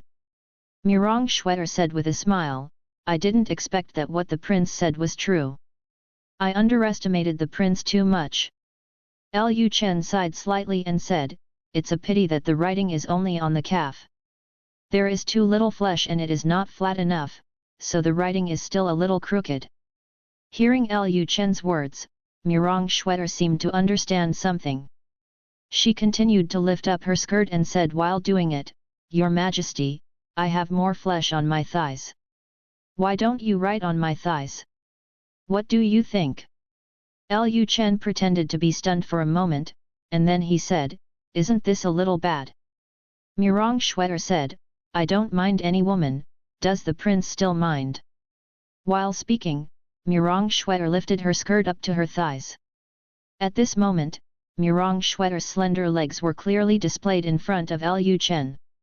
Lu Chen thought to himself that this woman seemed to be serious, and he then said, "Okay, then I will continue writing." Having said this, Lu Chen paused for a moment, and then asked, "But what should I write this time? Should I also write that God rewards those who work hard?" Murong Shwetter said, "The prince can write whatever he wants." Lu Chen asked, "What words does Miss Murong want to read?" Murong Shwetter replied, "It's up to you, Your Majesty. You don't have to worry about it." Seeing that Murong Shwetter said this, Lu Chen was not polite. He immediately picked up the pen and started writing. As soon as Lu Chen's pen came down, Murong Shwetter suddenly had the same feeling as before, and this time it was even more intense. After all, there were sensitive nerves all over her thighs. As soon as the brush came into contact, the touch of the tip of the brush came straight to Murong Shwetter's mind. "I just can't control my inner restlessness." Fortunately, Lu Chen still only wrote 4 words this time, but when Lu Chen wrote these 4 words, Murong Shwetter felt that every day felt like a year. After Lu Chen finished writing, he glanced at Murong Shwetter and found that a blush appeared on Murong Shwetter's cold face. Lu Chen smiled slightly. As a person who had so many interactions with women, how could Lu Chen? Maybe you don't know what happened to Murong Shwetter. When he was writing just now, he deliberately instilled some spiritual power into the tip of the brush. When this spiritual power came into contact with Murong Shwetter's legs, it would stimulate Murong Shwetter's sensitive nerves even more. Lu Chen asked with concern at this time, "Miss Murong, are you okay?" Murong Shwetter said, "I'm fine." Lu Chen said, "Is everything okay? Your face is very red." Murong Shwetter said, "My lord, don't worry, I'm fine. Maybe it's because the room is a little hot." Lu Chen said, "As long as it's okay. Miss Murong, look at what I wrote this time." Hearing this, Murong Shwetter lowered her head slightly and looked at the 4 words on her leg. Seeing these 4 words, Murong Shwetter always felt a little strange. Lu Chen's calligraphy is getting better and better, but what do these 4 words, "the avenue of life," mean? Murong Shwetter didn't ask any more questions, she just praised and said, "Your Majesty's handwriting is getting more and more beautiful." Lu Chen said with a smile, "The legs are actually not flat enough. If I can write on a flatter place, I estimate that the handwriting will be more beautiful." Hearing Lu Chen's words, Murong Shwetter covered her mouth and laughed. Murong Shwetter's laughter was as clear and crisp as a bird's cry. After laughing for a while, Murong Shwetter looked into Lu Chen's blazing eyes and asked with a smile, "Does the prince still want me to take off my clothes? I originally planned to post 10,000 words per day, but I have something to do today, so I will post 8,000 words. Chapter 307 Is the prince's hope true or is it just a rumor? Chapter 307 Is the prince's hope true, or is it just a rumor? Hearing Murong Shwetter's words, Lu Chen smiled faintly, and then said, "I didn't say that. I just told Miss Murong that my handwriting could be better." Having said this, Lu Chen put the pen on the pen and ink's tone, looking like he was planning to end it there. Seeing this scene, Murong Shwetter was stunned for a moment. It couldn't end like this.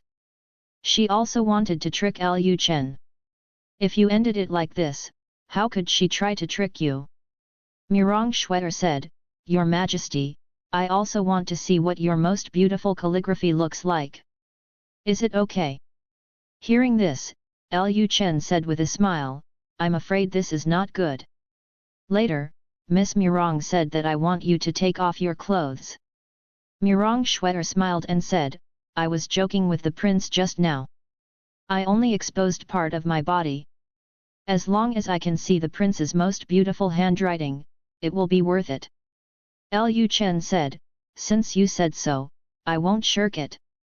Having said this, Lu Chen picked up the brush again and said, Ms. Murong, please take it off. Murong Shwetter asked with a smile, where does the prince want to write this time? Lu Chen said, on the stomach, it's relatively flat. As soon as Lu Chen finished speaking, Murong Shwetter began to undress and take off his belt in front of Lu Chen. Seeing this scene, Lu Chen immediately turned around. Ms. Murong, take off your clothes first, and then call me when you are ready. Seeing Lu Chen turn around, Murong Shwetter said with a smile, I didn't expect that the prince is actually a gentleman. Lu Chen said, what are you talking about, Miss Murong? Could it be that before Miss Murong, you always thought that this king was a lecher? Murong Shwetter said, it is rumored that the prince likes beauty. It seems that I have misunderstood the prince. Lu Chen said, Miss Murong did not misunderstand. I do like beauty, but I also have principles. After Lu Chen finished speaking, Murong Shwetter's clothes slipped off her shoulders, revealing the white undershirt underneath. Then Murong Shwetter gently opened the undershirt, then hugged her chest with one hand, and finished all this. Murong Shwetter said, Your Majesty, okay, you can turn around now.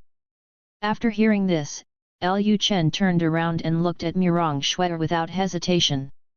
Lu Chen was stunned for a moment when he saw Murong Shwetter exposing her belly and simply covering her top with her arms. Murong Shwetter's arms were so thin that it was naturally impossible to cover her entire body. Seeing the exposed snow-white skin, Lu Chen felt a little restless. Seeing Lu Chen staring straight at her, Murong Shwetter said with a smile, What's wrong with the prince? Why did he suddenly stop talking? Hearing Murong Shwetter's words, Lu Chen came back to his senses. He glanced at Murong Shwetter's whole body, and then praised him and said, Miss Murong has such a good figure. No wonder those literary talents thought so in front of Miss Murong today. Express yourself. Murong Shwetter said, The prince is joking, my body is not something anyone can look at if they want to. At this time, Lu Chen's eyes fell on Murong Shwetter's belly. After seeing a strange pattern on Murong Shwetter's belly, Lu Chen was stunned for a moment. He originally planned to write on Murong Shwetter's belly, but there were already other patterns, so he couldn't write on it. At this time, Murong Shwetter came to lie down on the bed, and then said, Your Majesty, please write. Lu Chen glanced at the strange pattern again, and then said, Miss Murong, there is a strange pattern on your belly. I have no place to write. Murong Shwetter said, I'm sorry, Your Majesty, I almost forgot, my gecko pattern is still there. Lu Chen asked in confusion, What is the palace pattern? Murong Shwetter asked back, Have you ever heard of Shao Gong Shat? Lu Chen replied, I've heard of it. Is this a kind of palace sand? Lu Chen has traveled to this world for so many years, so he naturally knows about Shao Gongsha. In this world, it is said that there is a red dot on a woman's arm.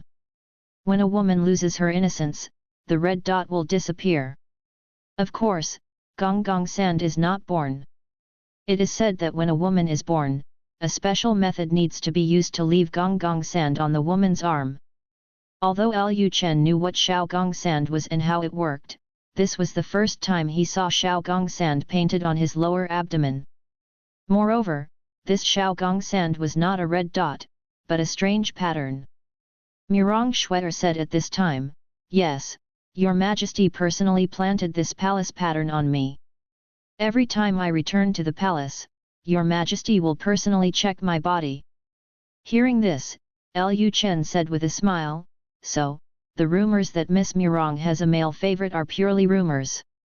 Murong Shwetter looked into Lu Chen's eyes and asked with a smile, "Your Majesty, is it true, or is it just a rumor?" Lu Chen didn't answer. He directly changed the subject and said, "Can the gecko tattoos be washed away?" Mirong Shuai replied, "It can't be washed away. It will disappear on its own only when I lose my innocence." Lu Chen said, "So that's it. It seems to be the same as the principle of palace guard sand."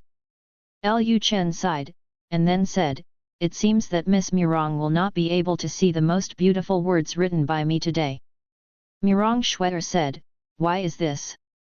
Lu Chen said, "There is a guard tattoo on it, so I can't possibly write on it." Mirong Shuai said calmly, "If the prince feels that these patterns hinder the prince from writing, can he just eliminate them?" At this point, Mirong Shuai's eyes stared into Lu Chen's eyes. Mirong Shuai didn't seem to be tempted at all, but her position of lying on the bed with her hands on her chest, coupled with her instigation, almost no man can resist his words. "Goblin! What a succubus!" Without saying a word, Lu Chen waved his hand, and the brush in his hand instantly flew out, accurately landing on the pen and ink stone on the desk, without any ink spilling from the tip. Lu Chen immediately rushed towards Mirong Shuai. He put his arms on both sides of Mirong Shuai's head, looked into Mirong Shuai's eyes and said, "Miss Mirong, there is no regret medicine in this world." Lu Chen's sudden approach made Mirong Shuai's heartbeat suddenly accelerate. Although Lu Chen was not yet close to her body, Lu Chen looked at her so condescendingly, which still gave her a huge sense of oppression. This sense of oppression, it made her whole body agitated. Mirong Shuai pretended to be calm and said, "As long as I can see the best words of Prince, I think everything is worth it." Lu Chen laughed, then leaned down and directly took away Mirong Shuai's jade arm in front of him. Although Mirong Shuai had been prepared for it, when Lu Chen's big hand came down and touched her wrist, she still couldn't help but use her arms to cover her body. Unfortunately, Lu Chen's hands were stronger and he took her hands away and pressed them on both sides of her head. Then Lu Chen leaned down without hesitation and kissed the red lips of the most talented girl in Daiyu, who was known as the Prime Minister of the Inner Palace. Chapter 308. I'm really sorry, I wrote too many words. This is the first time for Mirong Shuai to have close contact with a man. She used to be the personal maid of Empress Day, and was often hugged by Emperor Yu. However, no matter how she hugged Emperor Yu in the past, she never felt this strange feeling today. She thought that she would not feel any discomfort just like Yu Huang hugged her. But today she found that she had become a little strange. Her whole body became hot, her heart beat faster and faster, and her whole body's energy seemed to have become disordered. She had no strength to push the man in front of her away. Mirong Shuai was soon confused by Lu Chen's kiss. She had no idea what she was doing. In a daze, she seemed to hear a tearing sound, and then she seemed to feel something. The next moment, Mirong Shuai's eyebrows suddenly frowned, and she could only make a sound of "aha" from her mouth. At the same time, Great Xia Dynasty, Imperial Palace. Emperor Xia sat on the dragon bed, listening to the report of the shadow guard in the room. After a while, he asked, "Has King Zhao defeated King Ren's army?" The shadow guard in the room replied, "Yes, King Ni's army has been completely dispersed. Many soldiers have chosen to surrender to King Zhao. Now King Zhao has at least 300,000 troops in his hands." The corners of Emperor Xia's mouth raised slightly, and then he said, "Very good, it's time." Having said this, he said to the shadow guard in the room, "Immediately spread the news, saying that the national master has entered the pseudo-celestial realm, and it will not take long to break through to the real celestial realm. Once the national master breaks through to the celestial realm, if you are in this situation, you can use special methods to extend my life, and it is even possible for me to fully recover." The shadow guard then said, "Yes. My subordinates resign." When the figure of the shadow guard gradually melted into the darkness, Xia Huang said to himself, "If Xiaju is not fooled, then I will go north in person. I hope Xiaju will not let me down." In less than a year at the latest, I will break through to the true realm of heaven and humanity, and by then Daxia will have no rivals. The action on King Zhao's side has already begun. It won't be long before the vassal kings from all walks of life will gather their armies and set off for the capital. It is also time to close the net. Emperor Xia was very confident in his current self. He seemed to have seen the scene in the future when all the nations would come to court and the envoys of the major dynasties would tremble in front of him. At this moment, Zhao State. The palace of King Zhao.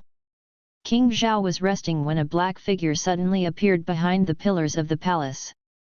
King Zhao suddenly opened his eyes. The next moment, a letter flew towards King Zhao. King Zhao immediately raised his hand and grabbed the flying letter. Then King Zhao opened the letter and took a serious look at it. At this time, He Ying said, if this plan is successful, His Majesty will use the sacred objects of Swanyu Palace to help you rise to the realm of Grand Master. King Zhao immediately said, please tell the Emperor that I will help him complete his hegemony at all costs. After King Zhao finished speaking, the figure merged into the black shadow again. After feeling that the figure had left, King Zhao tore up the letter in his hand and threw it into the brazier in the room. It seems that Brother Huang is almost ready. If his plan succeeds this time, there will be no vassal king in Daxia from now on. Having said this, King Zhao sighed, it seems that I have to prepare myself and hand over my military power after the war is over. Although we are from the same mother and father, people's hearts will always change. King Zhao knew very well the true strength of Emperor Xia, so he never thought of snatching that position from Emperor Xia, not to mention that the two of them were brothers from the same mother. Although brotherhood in the royal family is relatively rare or even almost non-existent, King Zhao still felt a little grateful to Emperor Xia when he thought of the scene when Emperor Xia took care of him when he was a child. King Zhao was actually reluctant to part with the power in his hands, but he knew very well what kind of person his imperial brother was. He and his imperial brother grew up together, and he also knew what kind of ideals his imperial brother had. His imperial brother would do whatever it took for his ideals. As the brother of Emperor Xia, King Zhao finally chose to side with Emperor Xia. North. Beiwa Building, 3rd floor. Murong Xueter's voices rose and fell one after another. Although she tried her best to restrain them, she still couldn't completely suppress them. At this time, Murong Xueter was lying on the desk. Lu Chen picked up a writing brush and was busy writing on Murong Xueter's white jade back. The tip of the brush mixed with Lu Chen's spiritual power traveled on Murong Xueter's back, giving Murong Xueter an indescribable weird feeling. She felt that her body was becoming more and more strange. At this time, Murong Xueter asked, Wang, what did the prince write, hey, on my back? Lu Chen smiled and said, guess. Murong Xueter said, it's a pity that it's on the back.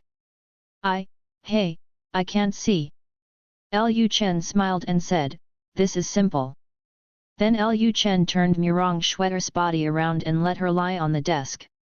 The next moment, Murong Xueter and Lu Chen looked at each other.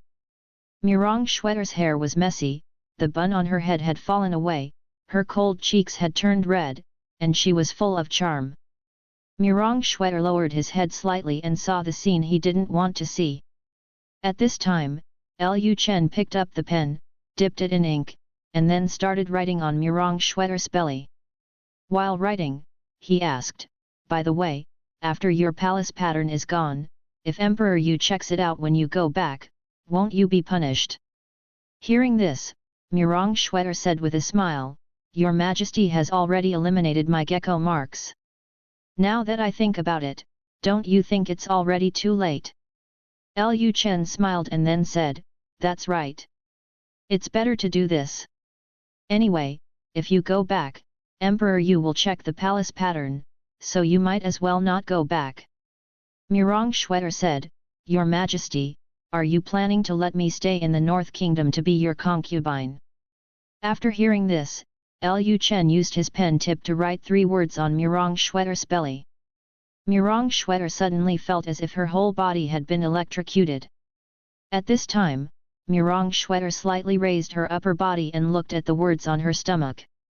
Murong Shwetter murmured, "Meat, does the word prince have, any special meaning?" Lu Chen then put the brush on the ink's tone and said with a smile, "Soon you will understand what this means." Then Lu Chen put his big hand on the floor below Murong Shwetter's jade back and directly lifted Murong Shwetter's body up. After all, Lu Chen was a great master. He could even lift a red cannon with one hand. The weight of a woman was basically not a problem. Murong Shwetter was stunned for a moment and quickly wrapped her jade legs around Lu Chen's waist to prevent her from falling. Then Murong Shwetter hung on Lu Chen's body and was carried to the bed by Lu Chen. At dusk, Lu Chen stood up and glanced at Murong Shwetter on the bed, as well as the words written all over Murong Shwetter's body. Although the ink would become blurry after being stained with sweat, because Lu Chen used spiritual power to imprison the ink, the words were very clear. Lu Chen tidied his clothes and said to Murong Shwetter with a smile, "Miss Murong, I'm really sorry. I wrote a lot of words, so I'll trouble you to clean them." Murong Shwetter collapsed on the bed and said feebly, "It's okay, Your Majesty, please go slowly. I'm sorry I can't see you off." Lu Chen smiled, and then left the study with satisfaction. Chapter 309 This damn lecher. After watching Lu Chen leave the room, Murong Shwetter, who was paralyzed on the bed, tried to get up. As soon as she stood up, she was hit by waves of pain that made her unable to move. In order to prevent Murong Shwetter from discovering that he had the ability to heal, Lu Chen did not treat Murong Shwetter's wounds. In the past few hours, Murong Shwetter relied on his master-level body to hold on. It's a pity that no matter how hard she holds on, she can't be Lu Chen's opponent. Lu Chen is the Grand Master after all. Besides, Lu Chen is the one who took the Dragon Tiger pill. Murong Shwetter was just broken, how could she withstand it? Murong Shwetter was breaking out in a cold sweat at this moment. Even she couldn't hold it back anymore. She gritted her teeth and cursed, "This damned lecher." Immediately, Murong Shwetter quickly called the maid from the embassy, and then with the help of the maid, she slowly washed away the words Lu Chen wrote on her body. Murong Shwetter was bathing in her mind while recalling what happened between her and Lu Chen. Murong Shwetter couldn't help but think about how the North King could have such terrifying strength. Thinking of this, Murong Shwetter's cheeks became extremely hot again. At this time, Murong Shwetter looked at the word between her legs, and she suddenly became curious. Lu Chen wrote a lot of the word between her legs, but she didn't know what these words meant, and Lu Chen didn't explain to her. Including the 3 words on her lower abdomen, she always felt that these words were what special meaning does it have. Murong Shwetter pondered for a moment, still not thinking about what these words meant, and then she stopped thinking about it. Anyway, she had successfully approached Lu Chen, and it would be relatively easy to get him to talk to him in the future. At this moment, Murong Shwetter suddenly thought of something and quickly exercised her kung fu to expel all the impurities from her body. After a while, the water in the bathtub became extremely turbid. Murong Shwetter quickly asked the maid to change a bucket of water for her, and then she washed it again. Although she had washed it twice, Murong Shwetter still felt that her body was a little dirty, so she finally washed it again, a total of bath 3 times. After taking a bath, Murong Shwetter returned to her bed. Seeing the bright red on the sheets, Murong Shwetter sighed slightly. Although she had already guessed her fate, the Empress would use her as a tool sooner or later, but she did not expect that her first time would actually be given to someone from another dynasty. Murong Shwetter comforted herself in her heart, forget it, she was not at a loss. As a man, King Bei was more handsome and stronger than ordinary men. Being broken by him was considered a blessing among misfortunes. It's just a pity that they will eventually become enemies. At the same time, on the way back, Lu Chen sat in the carriage and turned on the system prompt.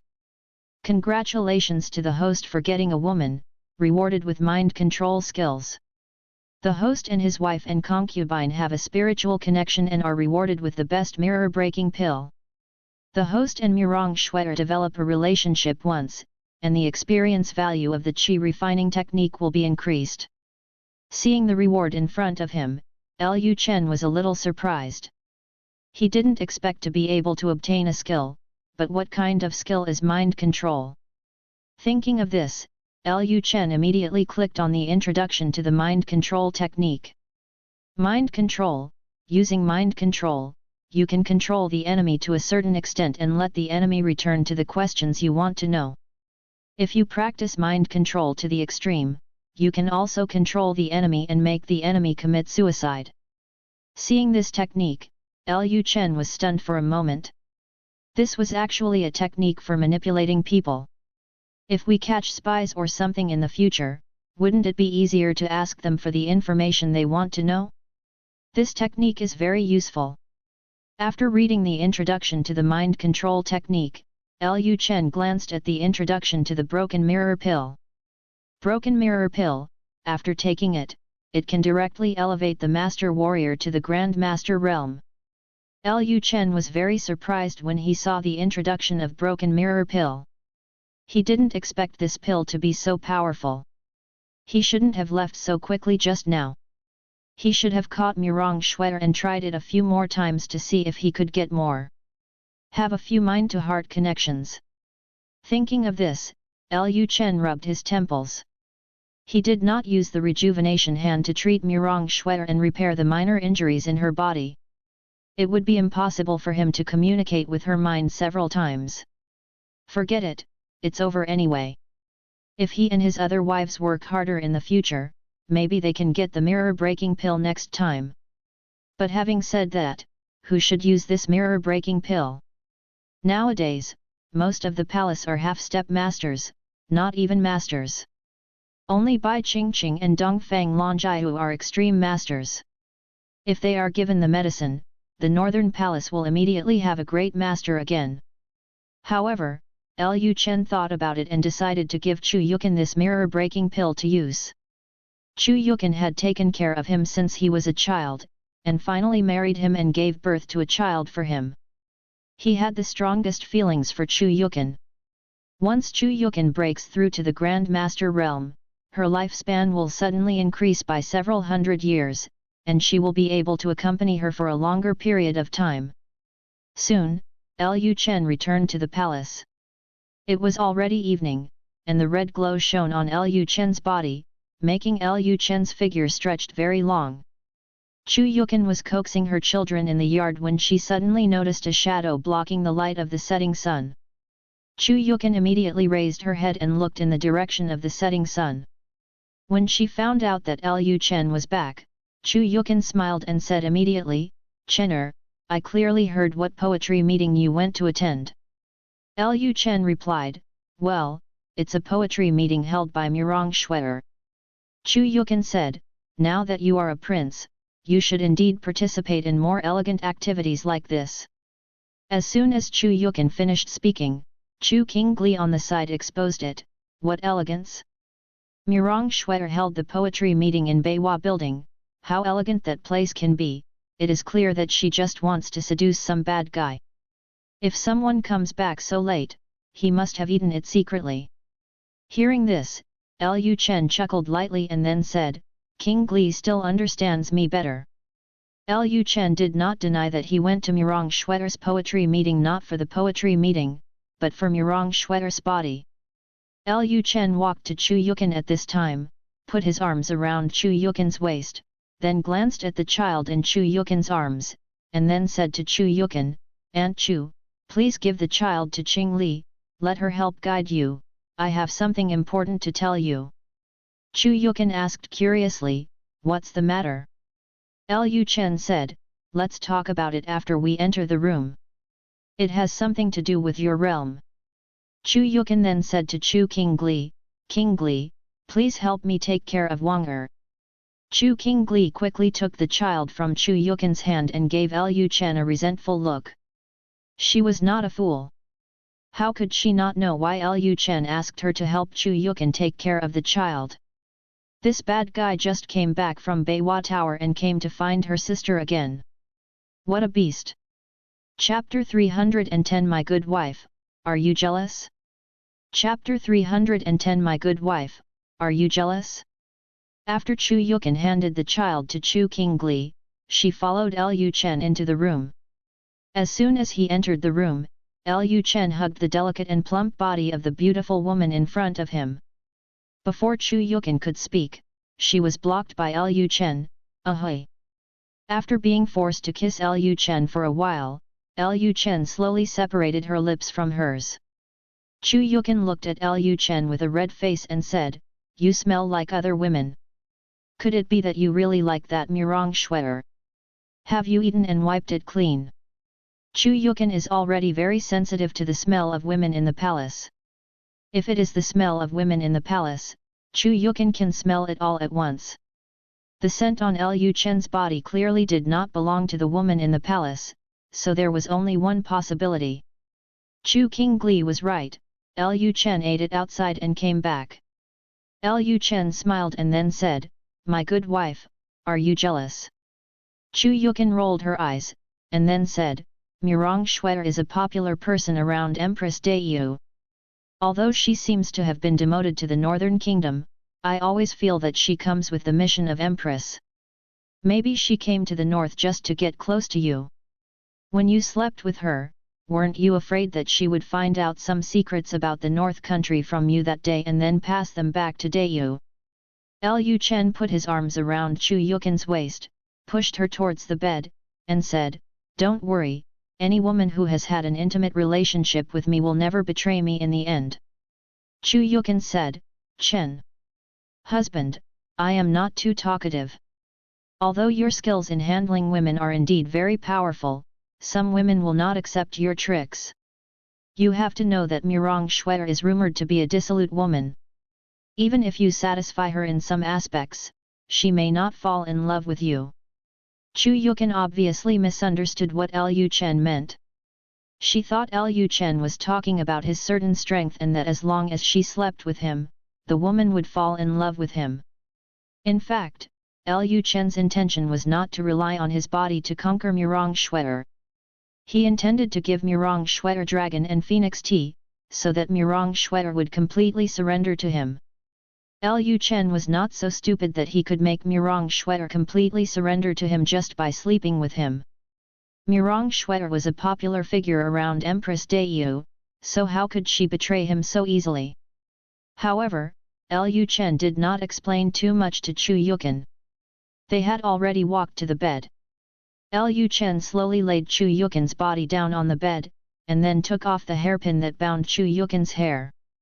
The next moment, Chu Yukan's bun fell apart, and her hair was spread out on the bed. Chu Yukan gazed lovingly into Lu Chen's eyes. "You told me something, is this the case?" Chu Yukan really thought that Lu Chen had something important to do with her, but as soon as the little villain entered the room, he started to touch her. While Lu Chen undressed Chu Yukan, he said, "Of course not. Didn't I just say it outside? It has something to do with your realm." Chu Yukan asked curiously, "Is it related to my realm?" Speaking of this, Chu Yukan's mind instantly flashed back to the scene where she and Lu Chen were doing bad things in bed. She suddenly remembered that Lu Chen knew a dual cultivation technique that could quickly improve her realm. Thinking of those scenes, Chu Yukan's face became more and more rosy and hot. Lu Chen continued, "My master gave me a mirror-breaking pill. As long as I take this pill, I can directly break through from the Master Realm to the Grand Master Realm." Hearing this, Chu Yukan was stunned for a moment, and then said, "I am not a master of the Extreme Realm yet, this pill is useless to me, right? This elixir should be given to Xiaobai or Haoyu." Lu Chen said with a smile, "It's really useless to take it now, but can't I help you raise your level to the ultimate master level?" Hearing this, Chu Yukan said, "How can it be so easy to break through to the ultimate master level?" As soon as Chu Yukan finished speaking, Lu Chen took out a Kaiwan pill, and then said to Chu Yukan, "Aunt Chu, take the Kaiwan pill first." Seeing the pill in Lu Chen's hand, Chu Yukin was stunned for a moment. Lu Chen had given her a Kaiwan pill not long ago, so she knew very well what the Kaiwan pill was used for. Chu Yukin said quickly, "Chener, I have already taken one. You should give this to others. Don't waste it." Lu Chen said, "It can help you break through to the Grand Master realm as soon as possible, so this pill is not a waste." Chu Yukin said, "Although the Kaiwan pill is helpful for improving my realm, taking pills is not enough to break through to the Master realm in a short period of time." Lu Chen said, "Of course I know this, so I plan to help you and speed up your improvement." Hearing this, Chu Yukin asked, "Help? How to help?" As soon as Chu Yukin finished speaking, she found that Lu Chen had untied her belt and lifted up the blue clothes outside, revealing the white underwear. Seeing this scene, Chu Yukin seemed to understand something. This little villain plans to use that method to help himself quickly improve his level. But they have practiced before, and they have not seen how fast their realm improves. In fact, this has nothing to do with the dragon and phoenix yin and yang ju. The dual cultivation method emphasizes the cooperation of both parties, not the blind pursuit of certain desires. Lu Chen used to be with his wife and concubines, and rarely used the dragon and phoenix yin-yang technique. He focused on enjoying himself. Although the dragon and phoenix yin-yang technique was also running, it did not have much effect. In this way, the effect is not particularly obvious. Lu Chen planned to be more serious today, no longer pursue certain feelings, try to focus on cultivation, and help Chu Yukin to reach the ultimate master level as soon as possible. Chu Yukin was about to say something when she saw Lu Chen put the Kaiwan pill directly into his mouth, then leaned down, directly blocked Chu Yukin's red lips, and fed the Kaiwan pill to Chu Yukin. Seeing Lu Chen being so domineering, Chu Yukin sighed inwardly and did not struggle, letting Lu Chen do whatever he wanted. Although she didn't think she could quickly break through to the master realm, this was Lu Chen's kindness. Since it was Lu Chen's kindness, she naturally had to accept it. Soon, Chu Yukin discovered something was wrong. She noticed that the power in her body was obviously speeding up. The power in her body seemed to be controlled by something, washing away the meridians in her body. Chu Yukin was stunned. She didn't expect that this kind of cultivation method was actually useful and so useful. When Lu Chen did bad things to her before, why weren't the effects so obvious? Just when Chu Yukin was thinking this, she discovered another problem, that is, she was still able to stay awake until now. If it were before, she might have been unconscious long ago. Chu Yukin reacted instantly and figured out what was going on. It must be that this little villain is only thinking about doing bad things, and has no intention to use the immortal method at all. He puts his mind on that kind of thing, which leads to the limited effect of that kind of cultivation method. Thinking of this, Chu Yukin felt a little emotional in her heart, but she didn't intend to say anything to Lu Chen.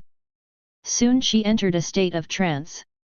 The skills in her body became more and more, and her realm also reached the critical point of breakthrough.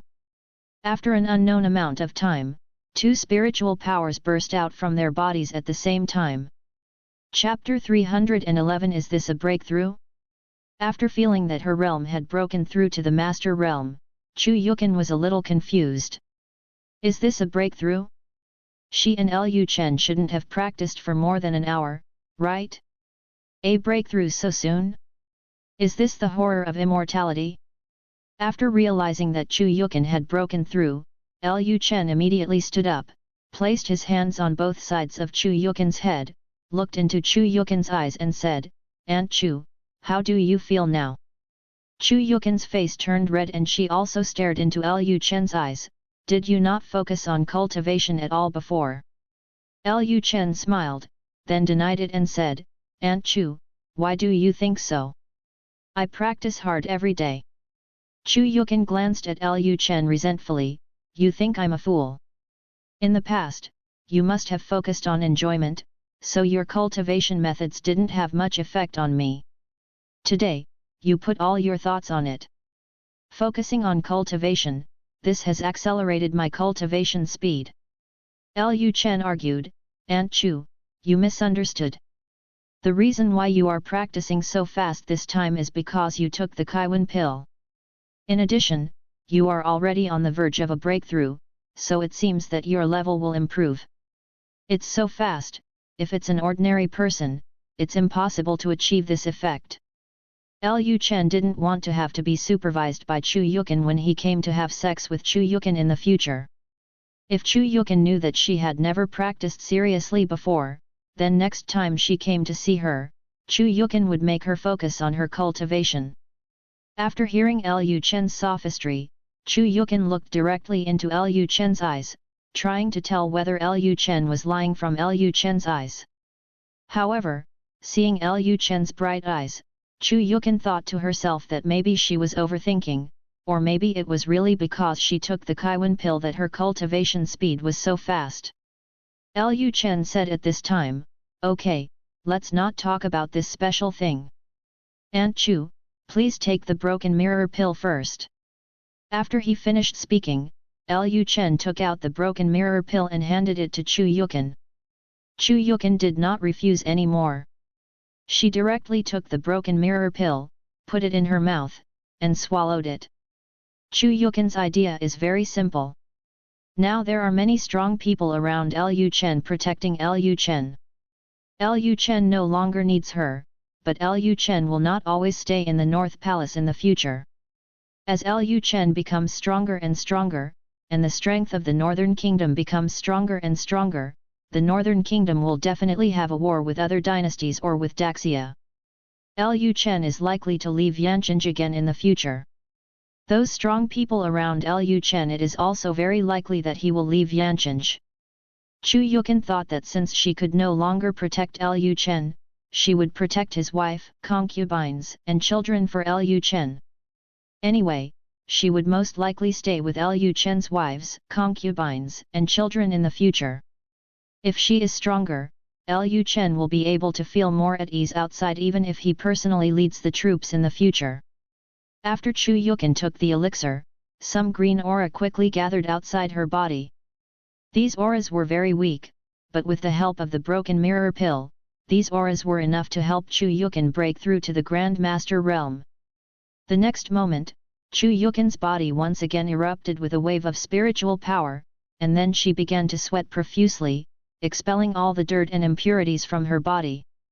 Chu Yukin hurriedly meditated to stabilize the power in her body. Lu Chen got up at this time and sat aside to watch. After an unknown amount of time, Chu Yukin opened her eyes. She stood up and found that her body was covered in sweat. She quickly said to Lu Chen, I'm going to wash up first. Having said this, Chu Yukin entered the next room. The bedroom in the new palace was different from before. There was a bathroom and toilet next to the bedroom in the new palace. Whenever the male master entered the bedroom to favor the woman living in the room, the courtyard the maid would immediately fill up the bathroom next door with hot water. Anyway, there was always hot water in the bath. In an era without electrical appliances and water heaters, only high-status people like Lu Chen could enjoy the privilege of always having hot water. After Chu Yukin rinsed briefly, she entered the bathtub and planned to soak for a while. At this moment, Lu Chen suddenly walked in. Seeing Lu Chen enter the bathroom without any protection, Chu Yukin said quietly, "What are you doing? Get out quickly, I will wash up and come out soon." Lu Chen said with a smile, "We are already an old couple, there is nothing to be shy about." At this point, Lu Chen shamelessly entered the bathtub and hugged Chu Yukin's waist. Chu Yukin was about to warn Lu Chen not to mess around in the bathroom when Lu Chen said, "Yukin, now that your cultivation level has reached the level of a Grand Master, the safety of the palace will be left to you from now on." Upon hearing this, Chu Yukin responded, "Well, I will help you take care of the palace." Chu Yukin asked at this time, "I recently discovered that Zixuan, Xiao Xiao and Yu Yu all seem to have Kung Fu in their bodies. This should be due to your practice of Kung Fu, right?" Lu Chen replied, "Yes." Chu Yukin said, Ordinary people can live longer if they have skills. From now on, when you go to their rooms, don't always think about enjoyment, but help them improve their realm. Lu Chen's claws were messing around Chu Yukin's body while he said, "Don't worry, madam, I always treat my women equally, and one day I will help them become great masters." After hearing what Lu Chen said, Chu Yukin said, "It might be difficult for ordinary people to become a grand master." Lu Chen said, "Your husband is not an ordinary person." After hearing this, Chu Yukin reacted, "Yes, Lu Chen is a person with immortality. It is difficult for others to help an ordinary person improve his realm, but it is not necessarily the case for him. Didn't he help him break through to the Grand Master realm before?" Chu Yukin said, "Yes, then I'll be relieved." Lu Chen said, "Okay, let's not talk about this anymore. Now you are already a Grand Master, and your physical fitness has also been greatly improved. It just so happens that I will test it tonight to see how the strength of the Grand Master improved by using the broken mirror pill sample." Hearing this, Chu Yukin thought that Lu Chen was going to have a spar with her, but the next moment, Lu Chen pinned her down on the edge of the bath, and then the water in the bath surged. At the same time, Chu Qingli was outside the yard, rocking Lu Chengwang in her arms. She found that Lu Chengwang seemed to like her quite a lot, and he didn't cry or make trouble in her arms. Seeing Lu Chengwang smiling at her, Chu Qingli's motherly nature was also stimulated, and she suddenly wanted a child. It's a pity that she is a high-level warrior and has difficulty getting pregnant. After having sex with Lu Chen during this period of time, she no longer used energy to expel impurities, but she still didn't get pregnant. It was really not an easy task to get pregnant. In the entire palace, her sister, a warrior, was the only one who got pregnant. Wang Qingkai was able to conceive Lu Chen's child, but she didn't know how much torture she suffered from Lu Chen. Thinking of this, Chu Qingli suddenly came back to her senses, and she quickly stopped herself from continuing to think about it. How could she want his child? That bad guy not only took possession of her sister, but also deceived her body. He was a heinous villain. She didn't want to be pregnant with that bastard's child. There is a special recommendation at the beginning of this month. It is not suitable to update until this recommendation comes, so this month it will be 4,000 words per day for the time being. It just so happens that I save the manuscript. Next month, I will hit 1.3 million words per day. There are 1.3 million words per day. Saving manuscripts and updating will not be so easily affected by the body. Chapter 312 King Bei delivers tea. A week passed in a blink of an eye. Murong Xue'er still didn't get off the bed. Ever since what happened to her and Lu Chen, she had been lying in bed every day to recuperate. Murong Xue'er initially thought that it was not a loss for her to meet such a strong man, but then she thought about it. If she had to come back and lie down for 7 or 8 days every time she approached Lu Chen in the future, then doesn't she have to waste a lot of time? At this moment, Murong Xue'er slowly got up from the bed. After seeing her getting up, the maids in the room quickly came over to help her and then dress her. Murong Xue'er still felt vaguely sore. She gritted her teeth and thought that it had been 7 days since that guy broke her body, but he never came to see her once, and he didn't even send anyone to express condolences.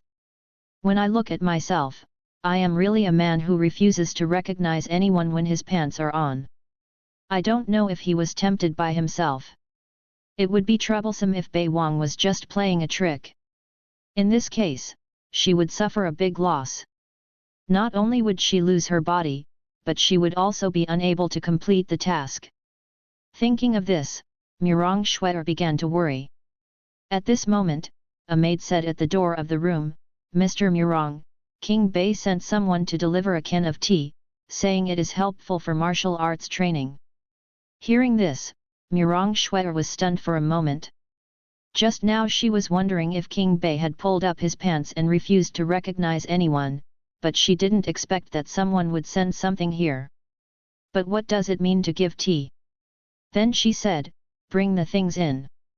Then the maid opened the door and entered the room, then placed a white porcelain jar in front of Murong Shwetter. Murong Shwetter took a look at the white porcelain jar in front of her, and then opened the lid with her own hands. As soon as the lid was opened, Murong Shwetter felt a strong aroma of tea entering her nasal cavity. The smell of tea instantly made her energetic. Murong Shwetter was very surprised. She didn't drink it yet, but just smelling the fragrance of the tea made her so energetic.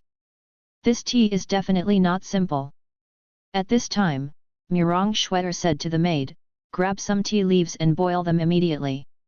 Hearing this, the maid who had just brought the tea in quickly said, "The servants in the palace said that this tea does not need to be boiled, it only needs to be soaked in hot water." Murong Shwetter then said, "Then go get a pot of hot water." Hearing Murong Shwetter's words, the maid immediately turned around and left the room. Murong Shwetter grabbed some tea leaves from the jar and continued to smell it. The more she smelled, the better it smelled. She gradually discovered that this tea was not just for refreshing the mind. After she smelled the fragrance of the tea leaves, the power in her body became smoother, as if the fragrance of the tea leaves accelerated her practice. Murong Shwetter was even more pleasantly surprised. She was not only pleasantly surprised by the effect of the tea, she was also happy because King Bei had given her such a precious thing. King Bei gave her such a valuable thing, which meant that King Bei had taken a liking to her, otherwise King Bei would definitely not have sent someone to send her anything. Now that King Bei is interested in her, she doesn't have to worry about failing to complete the task. The next time she goes to sleep with King Bei, she will find a way to get the secrets of Bei Wang's mansion from him. Thinking of this, the corners of Murong Shwetter's mouth raised slightly. Not long after, the maid came to the room carrying a pot of hot water, and Murong Shwetter made tea herself. After the tea was brewed, she took a sip slowly. The next moment, the skill in her body increased a lot. Murong Shwetter was overjoyed again.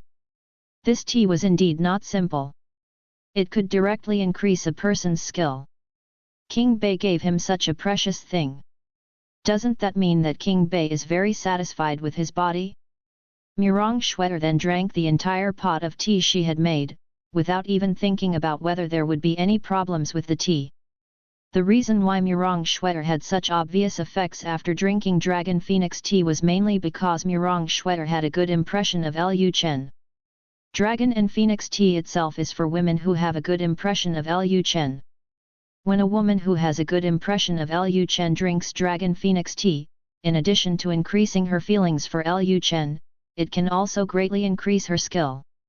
The higher the favorability level, the effect becomes more obvious. Although Lu Chen is the ruler of an enemy country to Murong Shwetter, Lu Chen meets her standards for finding a man in all aspects, so she has a good impression of Lu Chen. In addition, she was raped last time in Beiwa Tower. Lu Chen was broken, and she felt how strong Lu Chen was, so that her favorability towards Lu Chen further increased. Of course, now Murong Shwetter only thinks that the tea sent by the palace can improve her skills, and has no idea that this tea has another effect. At the same time, Bawang Mansion, study room. Lu Chen sat at his desk and looked at the information in his hand carefully. After reading it, he asked, "Are you sure King Zhao has really launched an army and is not attacking other feudal countries?" Liang Zong, who was opposite Lu Chen, replied, "His Majesty, it is true that he has raised an army. He has led his troops straight to the capital." Lu Chen said, "It's strange. Logically speaking, my memorial should have been delivered to the court. Why do they still dare to move? Are they not afraid that I will follow suit and march south?" At this time, Lu Chen suddenly thought of what Zhuge Guang had said to him. This King Zhao seemed to be his father's secret collaborator, so he probably did not raise an army really, but to inspire other vassal kings to raise an army. As long as other vassal kings raised troops and headed to the capital, his father would have a reason and an excuse to directly kill all the vassal kings. It's just that now that each vassal king has more or less expanded his troops, and there are always open and covered fights in the court. It's hard to say whether the court's army still has fighting capacity. Is his father really confident that he can get rid of all the feudal kings at once? If his father failed, the country that would usher in Daxia would most likely be annihilated. After Lu Chen thought for a while, he said to Liang Zong, "Continue to pay attention. As soon as there is any news, please inform me immediately." "Yes, Your Majesty, I am resigning." After Liang Zong finished speaking, he turned around and left the study. After Liang Zong left, Lu Chen said to himself, "I hope my statement can temporarily stabilize the situation in Daxia. The time has not yet come." At this time, Lu Chen instantly realized that if he just submitted a memorial, once his father knew about his memorial, his statement would definitely be suppressed. What his father wanted to see more was for the vassal king to rebel. How could he allow someone to sabotage his plan? Submitting a memorial would probably be useless. Thinking of this, Lu Chen immediately said to the maid at the door of the study, "Go to Dongfang newspaper office, call Mrs. Dongfang, and tell her that I have something important to do with her." "Yes, Your Majesty." A few days later, the official newspaper of the Northern Kingdom published an article, "The King of the North's Letter to the People of Daxia." The content was relatively simple and easy to understand. In "The King of the North's Letter to the People of Daxia," Lu Chen reminded all the people of Daxia, the current situation is chaotic. If a war breaks out in Daxia, you can immediately go to the north to avoid the war. In addition, Lu Chen made his position clear.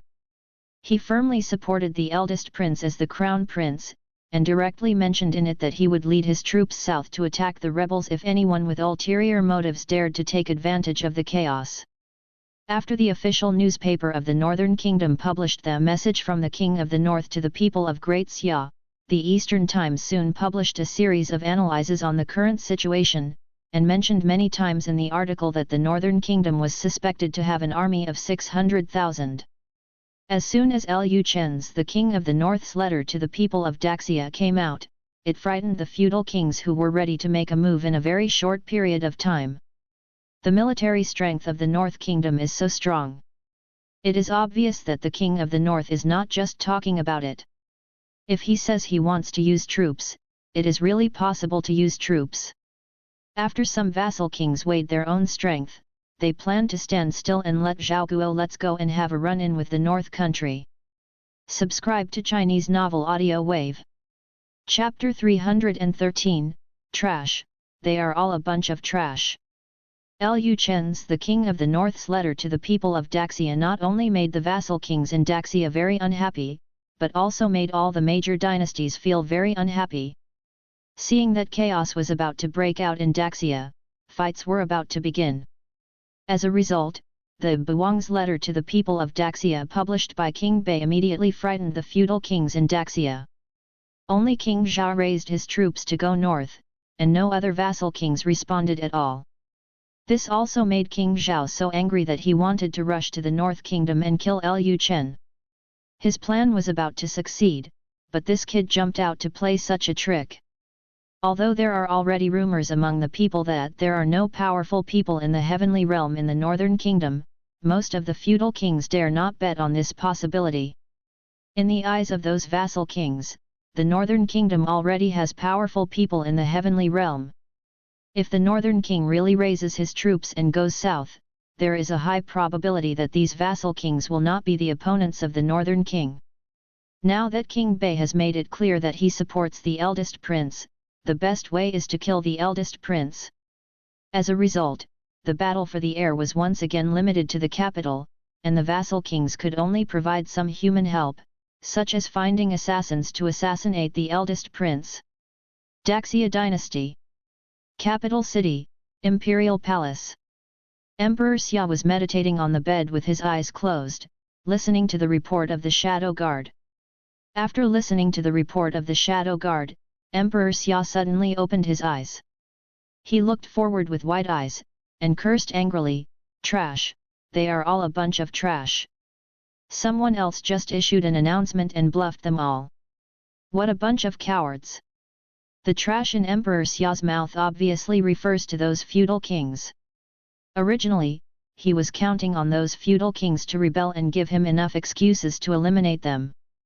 The most important thing is that once they get into chaos, they will inevitably weaken the strength of all parties. Moreover, his original plan was to attract those vassal kings to lead their troops to Beijing, so that King Zhao's army could attack from behind and take the opportunity to sneak attack on the vassal kings' fiefdoms. His plan was about to succeed. The vassal kings from all over the country were already ready to take action.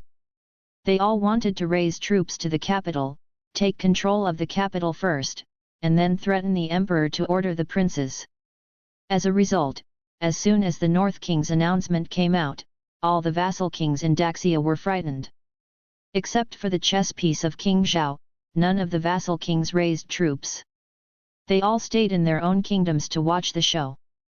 The more Emperor Xia thought about it, the angrier he became. But Emperor Xia soon calmed down.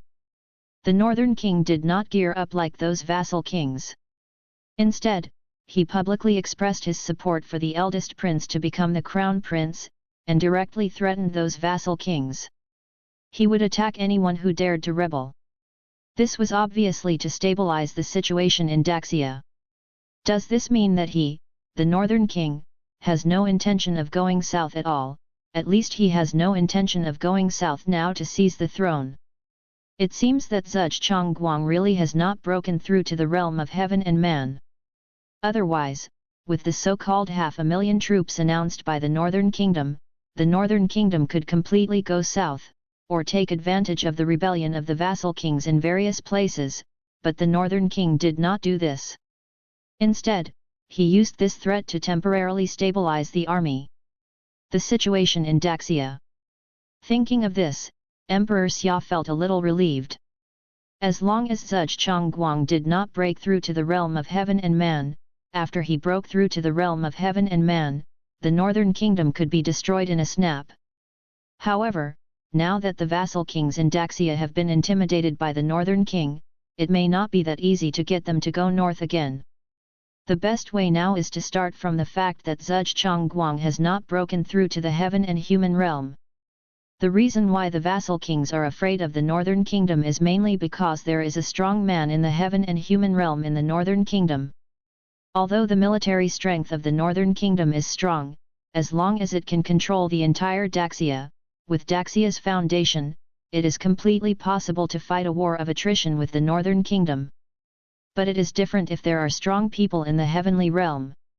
One side in the heavenly realm can completely crush the other. Those vassal kings thought that even if they occupied the capital in the future and established a puppet emperor, they would wait for the Northern King to go south. Everything you do will be in vain, so it's better to just stop fighting and wait to see what happens. Emperor Xia's idea was very simple. If he could convince the vassal kings from all over the country that there were no powerful people in the heavenly realm in the Northern Kingdom, then there would be a high probability that those vassal kings would still be provoked and choose to rebel. But, how can we make those feudal kings believe that there are no powerful people in the heavenly realm in the Northern Kingdom? This requires careful planning. A few days passed again. Murong Shuer felt that time was getting increasingly urgent, and Emperor Yu sent someone to urge her to complete the task quickly.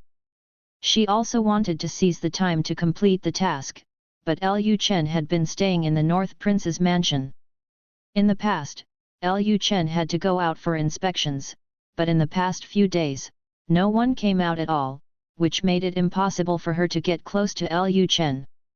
Lu Chen also sent people to bring her some food and clothing in the past few days, as if he really treated her as a mistress living outside. Murong Shuer felt that she could not continue like this. She could no longer be so passive. She would have to wait until the year of the monkey before Lu Chen took the initiative to look for her.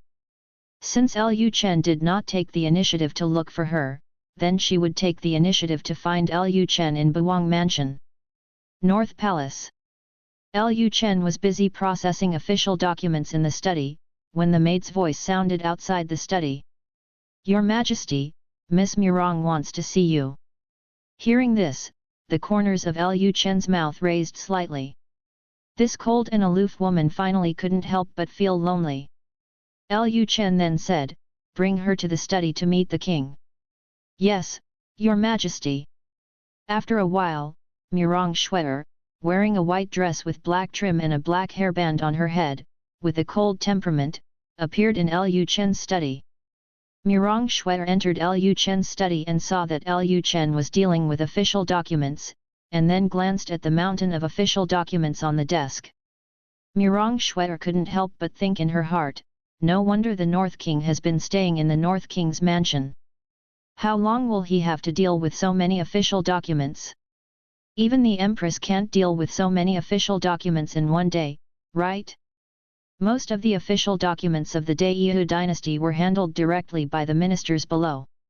Only particularly important documents would be handed over to the Empress for review.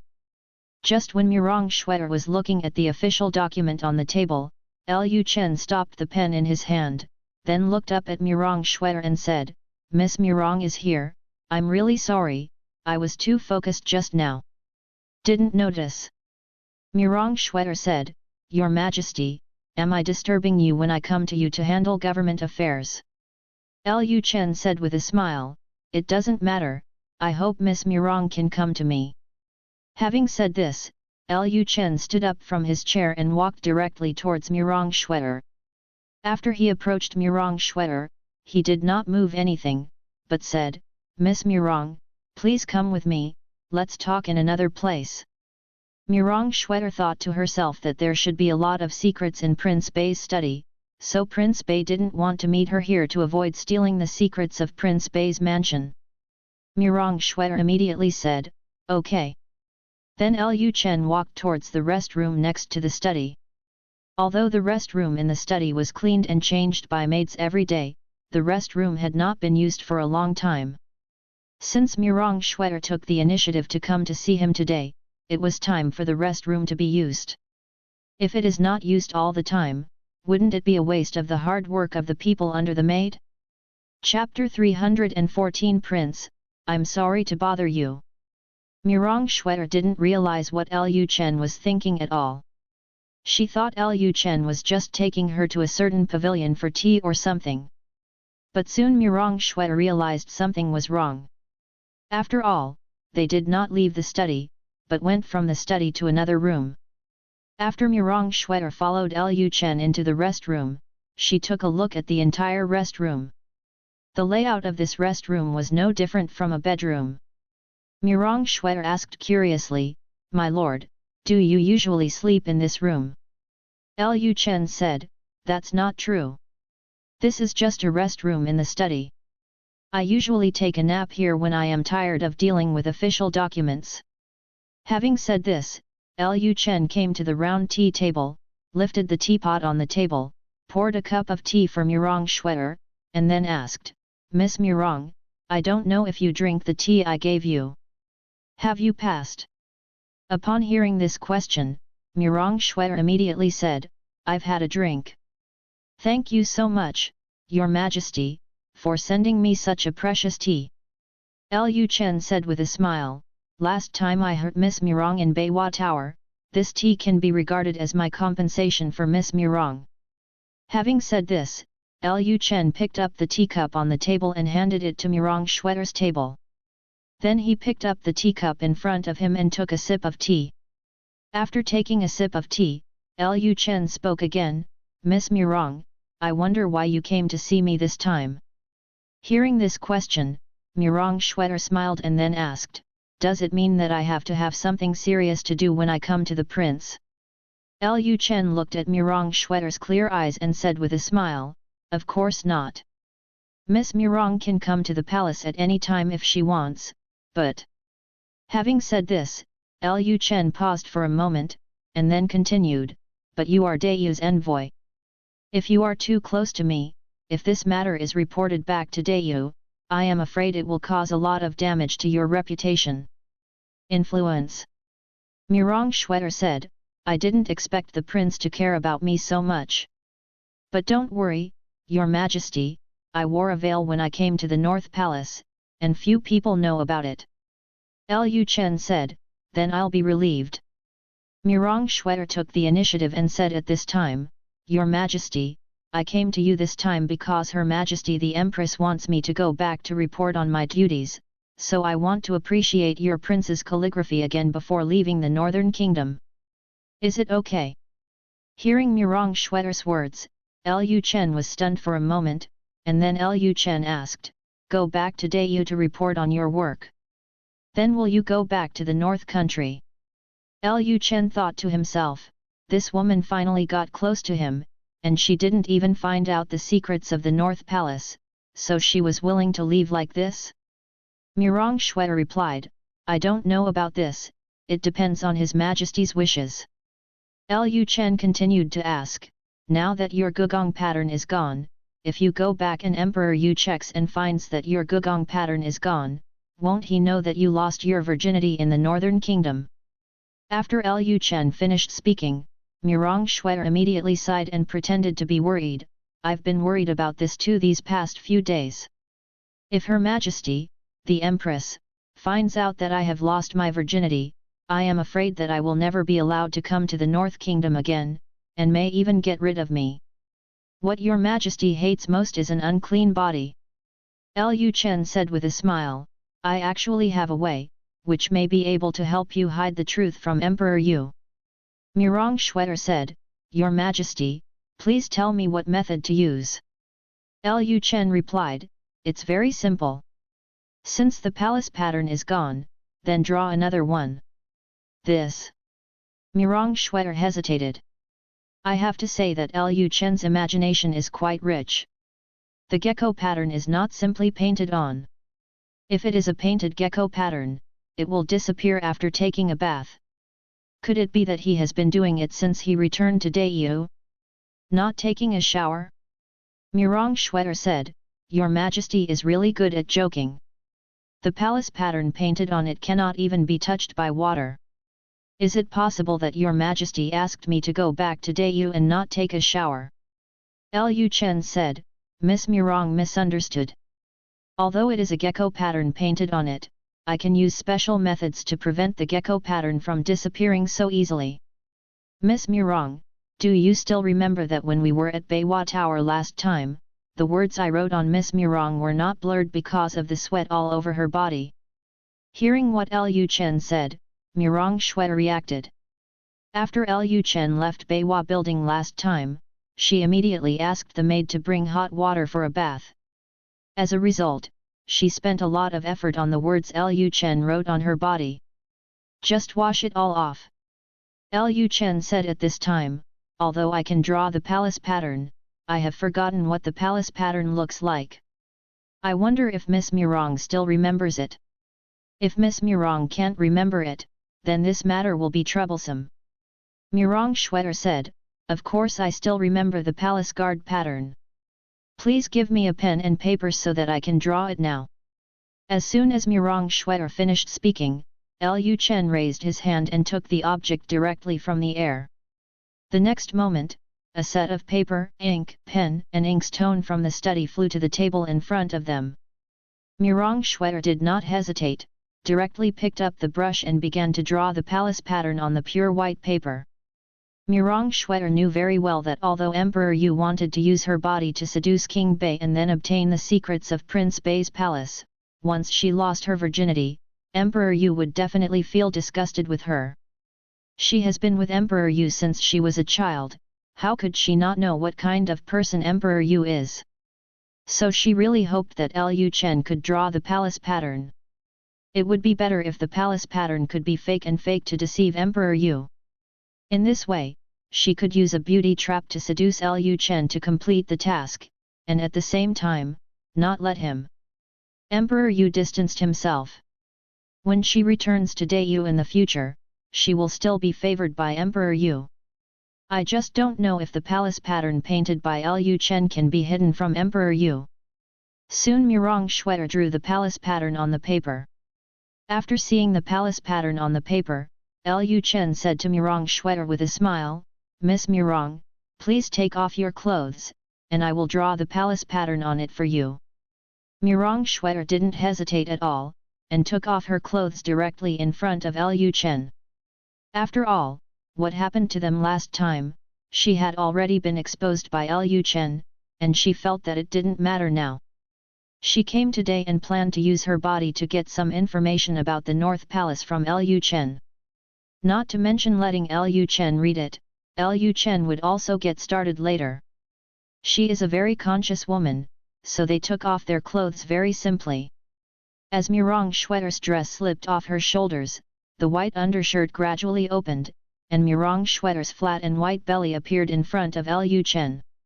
Seeing Murong Schwetter's body as white as jade, Lu Chen, who was originally calm, suddenly became restless. At this time, Murong Schwetter came to the bed and slowly lay down. "Your Majesty, I'd like to trouble you." Lu Chen immediately said, "No trouble." As soon as he finished speaking, Lu Chen picked up the brush, dipped it in ink, and then glanced at the beautiful scenery in front of him. Then, he started to write, and the tip of the pen, mixed with his spiritual power, moved slowly on Murong Schwetter's belly. Lu Chen's every stroke was very serious. After a while, Murong Schwetter's gecko pattern appeared again on Murong Schwetter's lower abdomen. However, it was just a painted gecko pattern and had no effect. Chapter 315 I wonder if you are ready for the reward? After drawing the gecko pattern, Lu Chen's hand gently touched the white and flat skin in front of him. Murong Schwetter suddenly felt a warm current entering her body, making her feel extremely restless inside. Just now when Lu Chen used a brush to draw the gecko pattern, her body had already been aroused, but she had been holding on.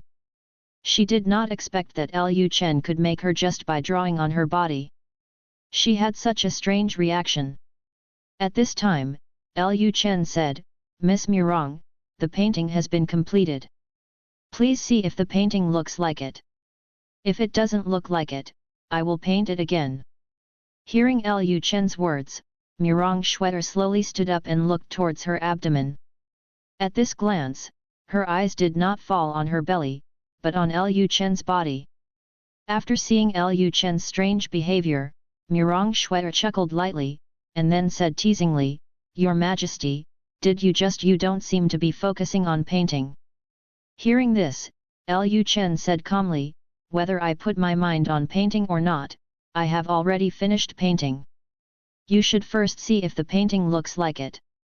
Murong Schwetter looked away at this time and her eyes fell on her lower abdomen. At this time, she found that the gecko marks on her lower abdomen had completely recovered, and they looked no different from the original gecko marks. However, there is still a big problem. Murong Schwetter immediately said, "What the prince painted is very similar, but..." Lu Chen asked, "Just what?" Murong Schwetter continued, "It's just that the gecko pattern is red, and the gecko pattern drawn with ink is black." Lu Chen said with a smile, "This is simple. The day before you return to the Great Xia Dynasty, I will ask someone to prepare some red paint. Then I will repaint it for you." Hearing this, Murong Schwetter said, "Then I'll trouble you, Prince." Having said this, Murong Schwetter's eyes swept over Lu Chen's body again. "Prince, I want to know your handwriting again, I don't know." Before Murong Schwetter finished speaking, Lu Chen threw the pen aside, then pressed forward and looked at Murong Schwetter condescendingly. The corner of Lu Chen's mouth raised slightly, revealing a sinister smile. "Miss Murong, if you want to read my handwriting, you need to pay some reward. I don't know if you are ready for the reward." Hearing Lu Chen's estimate, how could Murong Schwetter not know what Lu Chen was talking about?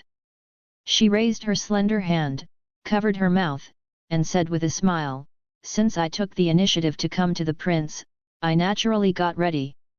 In return for the reward, the prince can just take the reward." Murong Schwetter thought to herself that she would serve Lu Chen well first, and when Lu Chen was exhausted, she would ask Lu Chen some questions and get some advice from Lu Chen. If he asked directly now, it would easily arouse Lu Chen's suspicion, and it would be unlikely to reveal anything important. When Lu Chen is exhausted, his vigilance will drop. If you ask Lu Chen some questions at that time, Lu Chen will probably not notice. Obviously, Murong Schwetter still didn't realize Lu Chen's true strength. Although she had felt part of Lu Chen's strength last time, she thought that the last time in Beiwa Tower was Lu Chen's limit, so she still underestimated Lu Chen. Chen. Seeing that Murong Schwetter was smiling and not aware of the seriousness of the matter, Lu Chen undressed and took off his belt and said with a smile, "Since Miss Murong has prepared the reward, I will not be polite. I hope Murong don't regret it later, girl." Murong Schwetter said, "It is my honor to be able to observe the prince's calligraphy. How can I feel that I am at a loss?" After Murong Schwetter finished speaking, Lu Chen leaned down and directly held Murong Schwetter's red lips. Unlike the last time at Beiwa Tower, Lu Chen used the rejuvenation hand to help Murong Schwetter's treatment this time. He planned to cultivate and develop a relationship with Murong Schwetter, preferably until tomorrow morning. The reason why he didn't treat Murong Schwetter at Beiwa Tower last time was because he was afraid that Murong Schwetter would reveal his abilities. Since Murong Schwetter had already drank the dragon and phoenix tea, he wouldn't have to worry about Murong Schwetter taking the initiative to reveal his abilities in the future. This time he used the rejuvenation hand as soon as he came up. When the rejuvenation hand is used continuously, the repair is not particularly obvious. Murong Schwetter may not even feel that she is repairing her body during the whole process. In this way, Murong Schwetter will not feel any discomfort later. Following Lu Chen's kiss, Murong Schwetter was already a little dazed. She enjoyed this feeling very much. She thought to herself that she had already lost her body anyway, so she might as well feel at ease, as long as she could wake up quickly later. With this thought, Murong Schwetter began to actively cooperate with Lu Chen's kiss. She raised her long jade arms and hugged Lu Chen's waist. The two of them have completely given up any thoughts and only want to pursue the purest things. After an unknown amount of time, Murong Schwetter was completely lost and had forgotten the purpose of coming here. At the same time, within Daxia, strange phenomena appeared in Sifang Mountain and Dingfeng Mountain almost at the same time. Two light pillars penetrated the sky from these two major forces, and then dark clouds rolled in the sky, as if the sky was about to collapse. Seeing this scene, the disciples of Sifang Mountain and Dingfeng Mountain were extremely happy.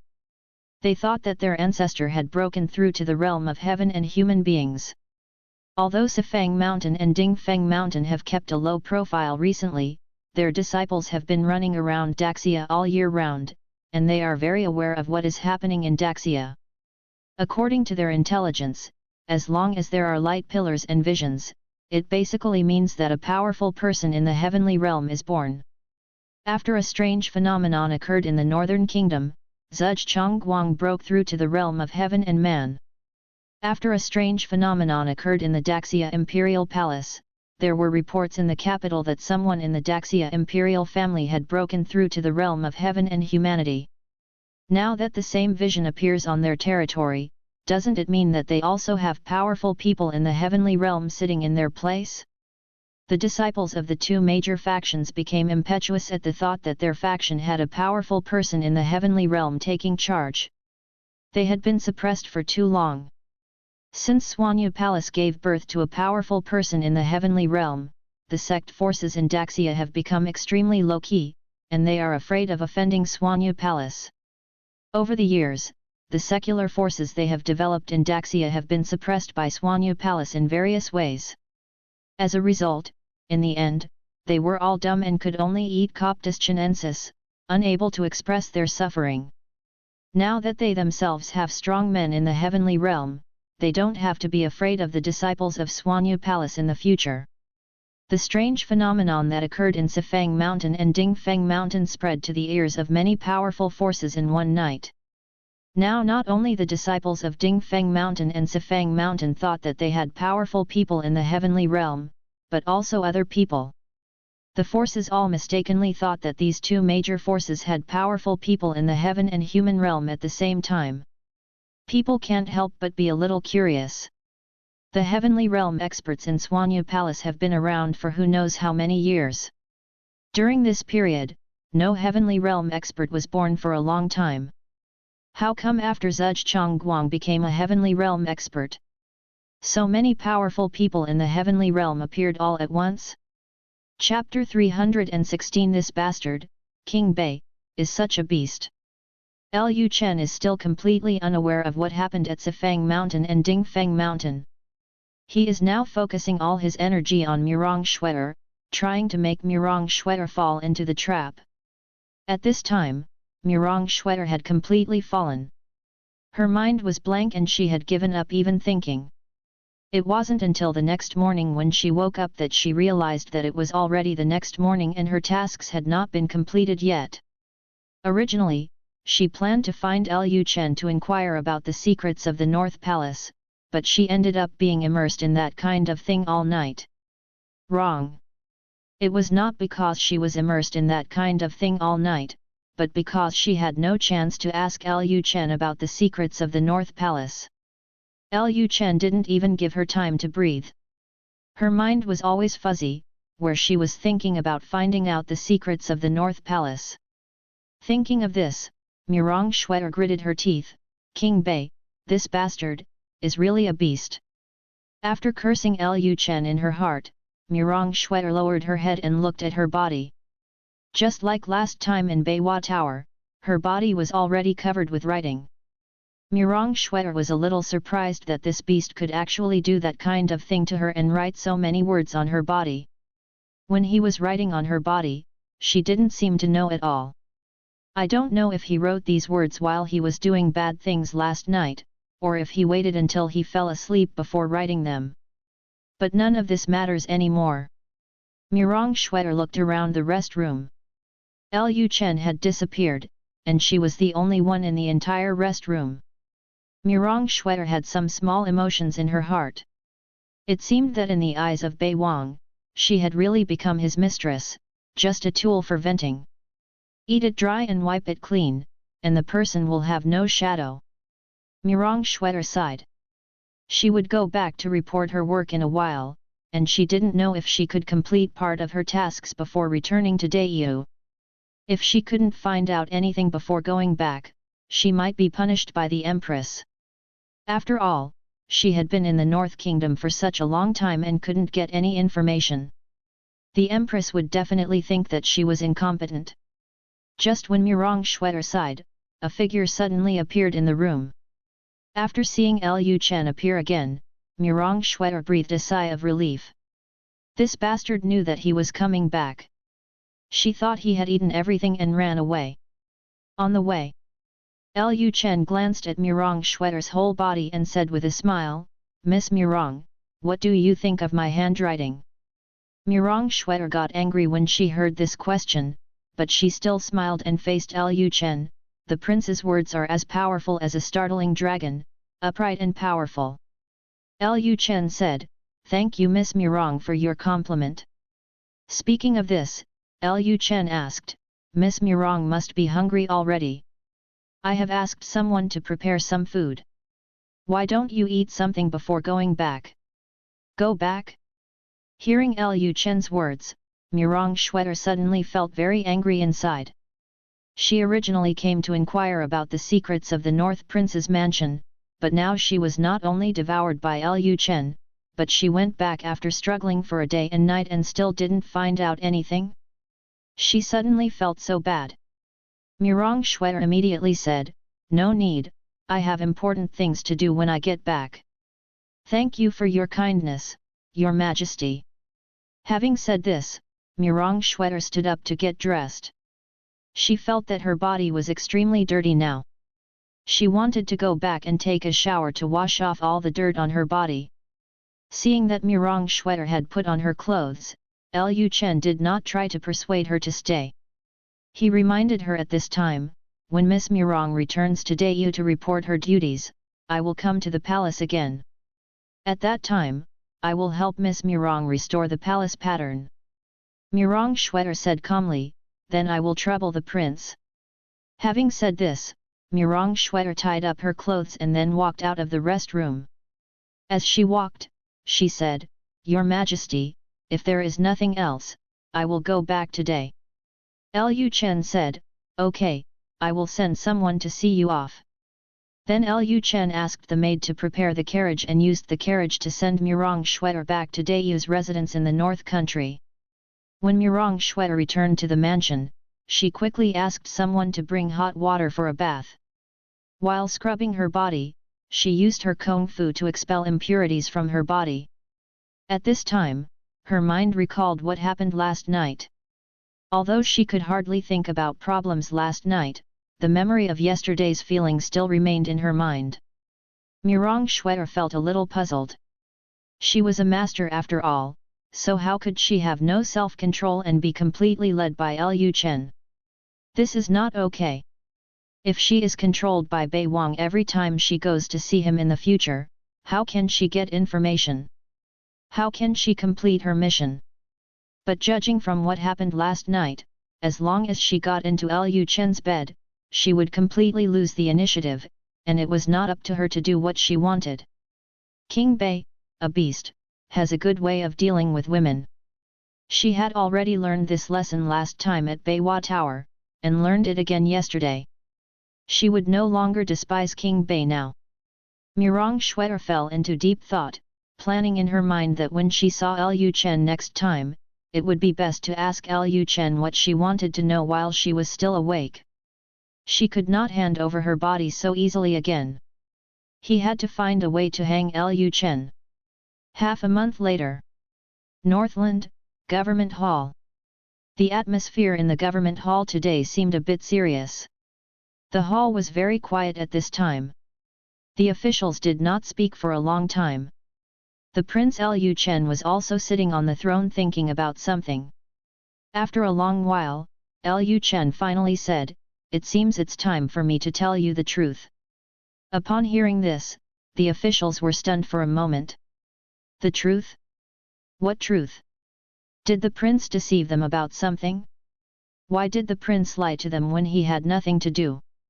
Just when people were confused about what Lu Chen meant by his words, Lu Chen continued, "As rumored recently, Grand Scholar Zhuzh has indeed not broken through to the realm of heaven and man. His current realm belongs to the realm of pseudo-celestial being." As soon as these words came out, everyone in the hall was stunned. Didn't Zhuzh Chongguang break through to the realm of heaven and man? It turns out that the rumors from the outside world are true. No wonder the Northern King has never gone south to fight for the throne. It turns out that there is no powerful person in the heavenly realm in the Northern Kingdom. So, when King Bei released the news that Zhuzh Chongguang had broken through to the heavenly realm, it was just to intimidate Daxia.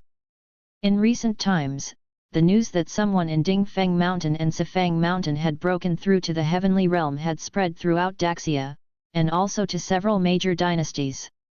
But soon someone spread the news that the ancestors of Sifang Mountain and Dingfeng Mountain did not break through to the heavenly realm at all. They only had the opportunity to break through to the heavenly human realm. To break through to the heavenly human realm, they still need to complete the way of heaven. Test. As soon as the news came out, people soon thought of the vision in the Northern Kingdom and the Great Xia Palace. They all have the same vision. Since the two ancestors of Dingfeng Mountain and Sifang Mountain have not broken through, does that mean that Zhuzh Chongguang of the North Kingdom and the member of the Daxia royal family have not yet broken through to the heavenly realm? This news spread very quickly. In just a few days, it was spread among the people in the north that Zhuzh Chongguang had not broken through to the heavenly realm at all. Lu Chen was not a fool.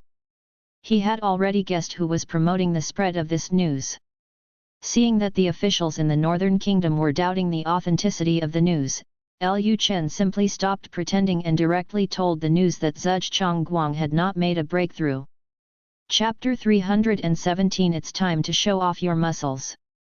Since Lu Chen dared to speak out, he was naturally not afraid of the consequences this news would bring. After all, there really was a powerful man in the heavenly realm in charge of the Northern Kingdom. Nowadays, more and more people have the opportunity to break through to the heaven-human realm. It is obvious that Zhuzh Chongguang's matter can no longer be hidden. Someone in the Daxia Palace has opened the path to Hedao, and the ancestors of Sifang Mountain and Dingfeng Mountain have also opened it. On the road of Hedao, as long as they are not fools, it is impossible not to guess what Zhengguang's situation is now. If you continue to hide it, you will only lie to your own people. Lu Chen originally said that Zhengguang's breakthrough to the heavenly realm was to strategically deceive potential enemies, not to deceive his own people. Now that Zhengguang's affairs are about to be exposed, there is nothing to hide. After hearing Lu Chen's words, it took a long time for the officials in the hall to come to their senses.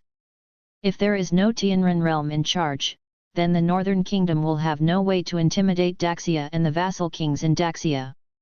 Maybe it won't be long before a civil war breaks out in Daxia. Not only that, the North country is also likely to fall into crisis. During this time, other dynasties have become aware of the threats that the Northern Kingdom may pose in the future.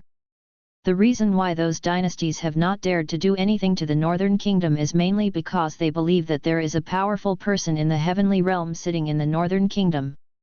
If they knew that there was no heavenly realm powerhouse in the Northern Kingdom, they would immediately think of eradicating this huge threat to the Northern Kingdom. At this time, Li Rui stood up and said, "Your Majesty, this matter must not be known to people from other dynasties, especially the Dahou dynasty." Lu Chen said calmly, "I can't hide it anymore.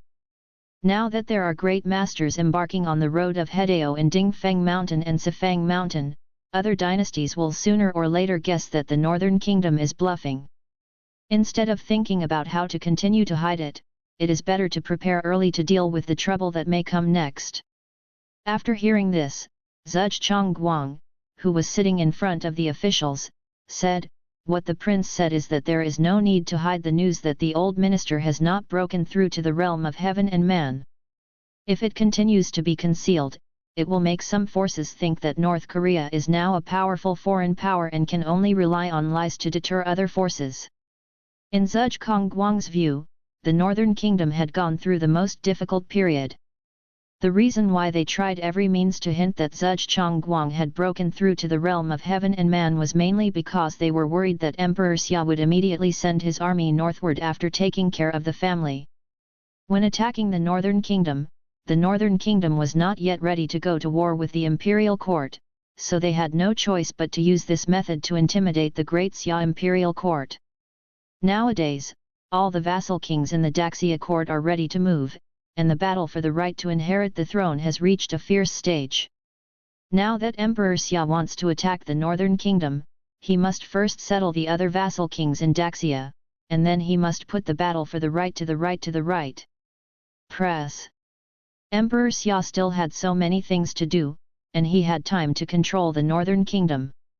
As for whether other dynasties would take action against the Northern Kingdom at this time, Zhengguang was not worried at all.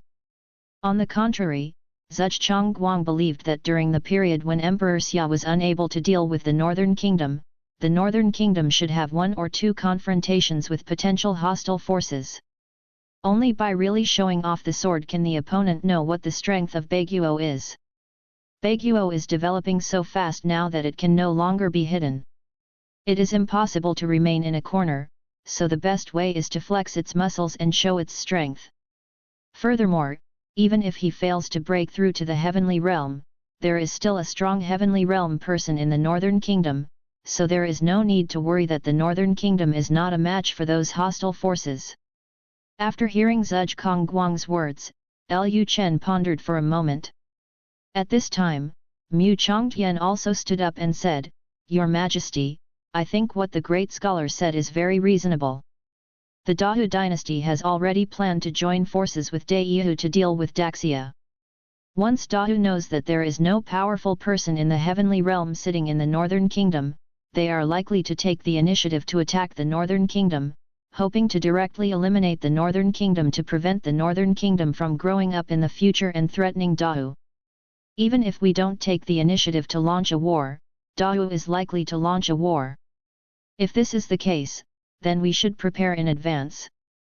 Mu Chongtian represents the soldiers who joined the army from the Northern Kingdom. Those soldiers are eager to make achievements and achieve military success, so they are the group that supports the war the most. Today's army is also divided into two groups. One group is the soldiers summoned by the system. These soldiers firmly support all Lu Chen's decisions, and the other group is the radical group represented by Mu Chongtian. Mu Chongtian was the happiest when he heard that Zhuge Chongguang, the great scholar, was going to fight, because only in this way could they prove their value and verify the combat effectiveness of their army. In the past, they were all on the defensive side. For them, it was much easier to defend than to take the initiative to attack. Although they defeated King Tiankai's army last time, in the eyes of the soldiers of Mu Changtian's faction, their true combat effectiveness was not fully unleashed at all, so they were eager for another war in the north. Lu Chen obviously understands this situation, but he is not worried about what consequences this group of soldiers will have in the future. Soldiers in the army must be passionate, and hawks must make up the majority. If an army's soldiers are all doves, then why fight? Lu Chen said at this time, starting from today, the Northern Kingdom has entered a state of prohibition. The border guards are always paying attention to the situation at the Daiyu and Dahua borders. If Dahua and Daiyu are going to launch troops against the Northern Kingdom, then we really should show off our muscles. After hearing Lu Chen's scene, the main combatants in the hall were very excited. After the small court meeting, Lu Chen returned to the study and called all the generals from the Northern Kingdom to the study for further military deployment. By the time the military meeting ended, it was already noon. At this time, the maid guarding the door entered the study and said to Lu Chen, "Your Majesty, Miss Murong has been here." Hearing this, Lu Chen was stunned for a moment, and then asked, "Where is she now?" The maid replied, "Miss Murong has gone back. She said she would come to visit you when you are free, but she had someone bring you a message. She said she would return to Daiyu in a few days to report on her work." Lu Chen thought to himself that it seemed that Murong Shuer came to him to say goodbye and to get some information from him. Thinking of this, Lu Chen immediately said, "Have someone go to Daiyu Mansion and tell Miss Murong that I am free this afternoon. If possible, let her come to see me this afternoon." The maid said, "Yes, Your Majesty." After the words fell, the maid turned and left. Lu Chen did not continue to stay in the study. It was already noon, and it was time to have lunch. Afternoon. Oriental newspaper published an article about the realm of martial arts. This article proposed for the first time the realm of the Grand Master, a realm below the realm of heaven and man, and above the Grand Master. The news that Zhuge Chongguang had not broken through to the heaven-human realm spread instantly in Yancheng. Only then did people realize that the Eastern newspaper and the official newspaper of the North had played a trick on people. Both newspapers said in the newspaper that Zhuge Chongguang had achieved a breakthrough, but they did not say that Zhuge Chongguang had achieved a breakthrough to the realm of heaven and humanity. As a result, people now discovered that there was a great master above the great master, and people suddenly had a feeling. The feeling of being fooled. Chapter 318. From now on, when you come to the palace, treat the palace as your own. Chapter 318. From now on, when you come to the palace, treat the palace as your own home. After the Oriental newspaper published an article about the realm of martial arts, almost everyone in Yancheng thought that there was no heavenly realm in the north and that the north had always been bluffing. For a time, the spies from various countries felt extremely happy, and they immediately spread the news back to their respective forces or countries that Zhuge Chongguang had not broken through to the realm of heaven and man. Murong Shuer also read the article published by the Oriental Times immediately. Although she also felt that there might be no strong people in the heavenly realm in the north, she always felt that something was wrong. In recent times, many people throughout the Great Xia Dynasty have indeed been spreading rumors that Zhuge Chongguang has not broken through to the realm of heaven and human beings, but has only entered the state of pseudo-celestial beings. What kind of heavenly test does he need to go through before he can become a real person? Heavenly beings, their evidence is that neither of the two ancestors of Dingfeng Mountain and Sifang Mountain have broken through to heavenly beings. Moreover, it seems that the member of the Daxia royal family has not broken through to the heavenly realm. With the same vision, 3 of them failed to break through to the realm of heaven and humans. Why did Zhuge Chongguang break through to the realm of heaven and humans? Therefore, more and more people are questioning Zhuge Chongguang's true realm. But those have always been rumors. People can still only rely on speculation as to whether Zhuge Chongguang has made a breakthrough. Now the Oriental Times in the North has suddenly published an article on the division of martial arts realms. Isn't it telling people that when the Oriental Times said that Zhuge Chongguang had made a breakthrough, it was only because Zhuge Chongguang had made a breakthrough to the Grand Master realm, and not to the heavenly human realm? Mirong Shuer was a little confused. All articles in Eastern Times had to be reviewed by Bei Wangfu. If this article about the realm of martial arts could be published, it would prove that Buwang Mansion had reviewed this article. How could Buwang Mansion treat this kind of criticism against Bei Wangfu? Send out bad things? No matter how much people doubt that Zhuge Chongguang has not broken through to the realm of heaven and humanity, as long as the Northern Palace does not take the initiative to clarify, people still dare not bet. But now that the Northern Palace has asked the Eastern Times to publish articles on the division of such realms, wouldn't that indirectly tell people that Zhuge Chongguang has indeed not become a true heavenly being? It is impossible for the King of the North not to know what kind of impact this will have. For a country like the North that is growing so fast, has such great potential, and threatens such a great threat, it is impossible for other dynasties to tolerate its continued existence once there is no heavenly being in charge. It was precisely because of this that Mirong Shuer felt something was wrong. In her opinion, the Oriental Times article on the division of martial arts realms should not appear in the newspaper at all. It was impossible for the Northern Palace to allow Oriental newspaper to publish such a thing. For a moment, Mirong Shuer smelled a conspiracy. Fortunately, Lu Chen asked her to go find her in the afternoon, so she could take this opportunity to ask Lu Chen, and maybe she could get some information about Zhuge Chongguang. Afternoon. Lu Chen was busy processing official documents in the study. After the news spread that Zhuge Zhongguang was not a celestial being, various things would happen to the North Kingdom soon. Therefore, Lu Chen had to prepare in advance. His affairs would be complicated in the next few days. It would be a bit much. Just when Lu Chen was busy processing official documents, the maid's voice came, "Your Majesty, Miss Mirong wants to see you." Lu Chen put down the pen in his hand, stretched his body and said, "Come in." The next moment, the study door opened, and Mirong Shuer entered the study. Seeing Mirong Shuer's cold and beautiful face, the corners of Lu Chen's mouth raised slightly. In the past, whenever I was tired from working on official documents in the study, Wang Qingkai would come to relieve my fatigue and let me relax. Now that Wang Qingkai is pregnant, she rarely comes to the study. Unexpectedly, the person who makes her relax now becomes Mirong Shuer. When he thought that Mirong Shuer was an important minister around the Empress and was also called the Prime Minister of the Inner Palace, Lu Chen had an idea in his heart that he wanted to conquer her. Identity is a bonus for Lu Chen. For example, Chen Wanrong's identity as a subjugated princess, Wang Qingkai's identity as a slave girl, and Yelu Nanyan's identity as a princess. These identities can stimulate Lu Chen. After seeing Lu Chen, Mirong Shuer said politely, "The foreign minister has met the northern king."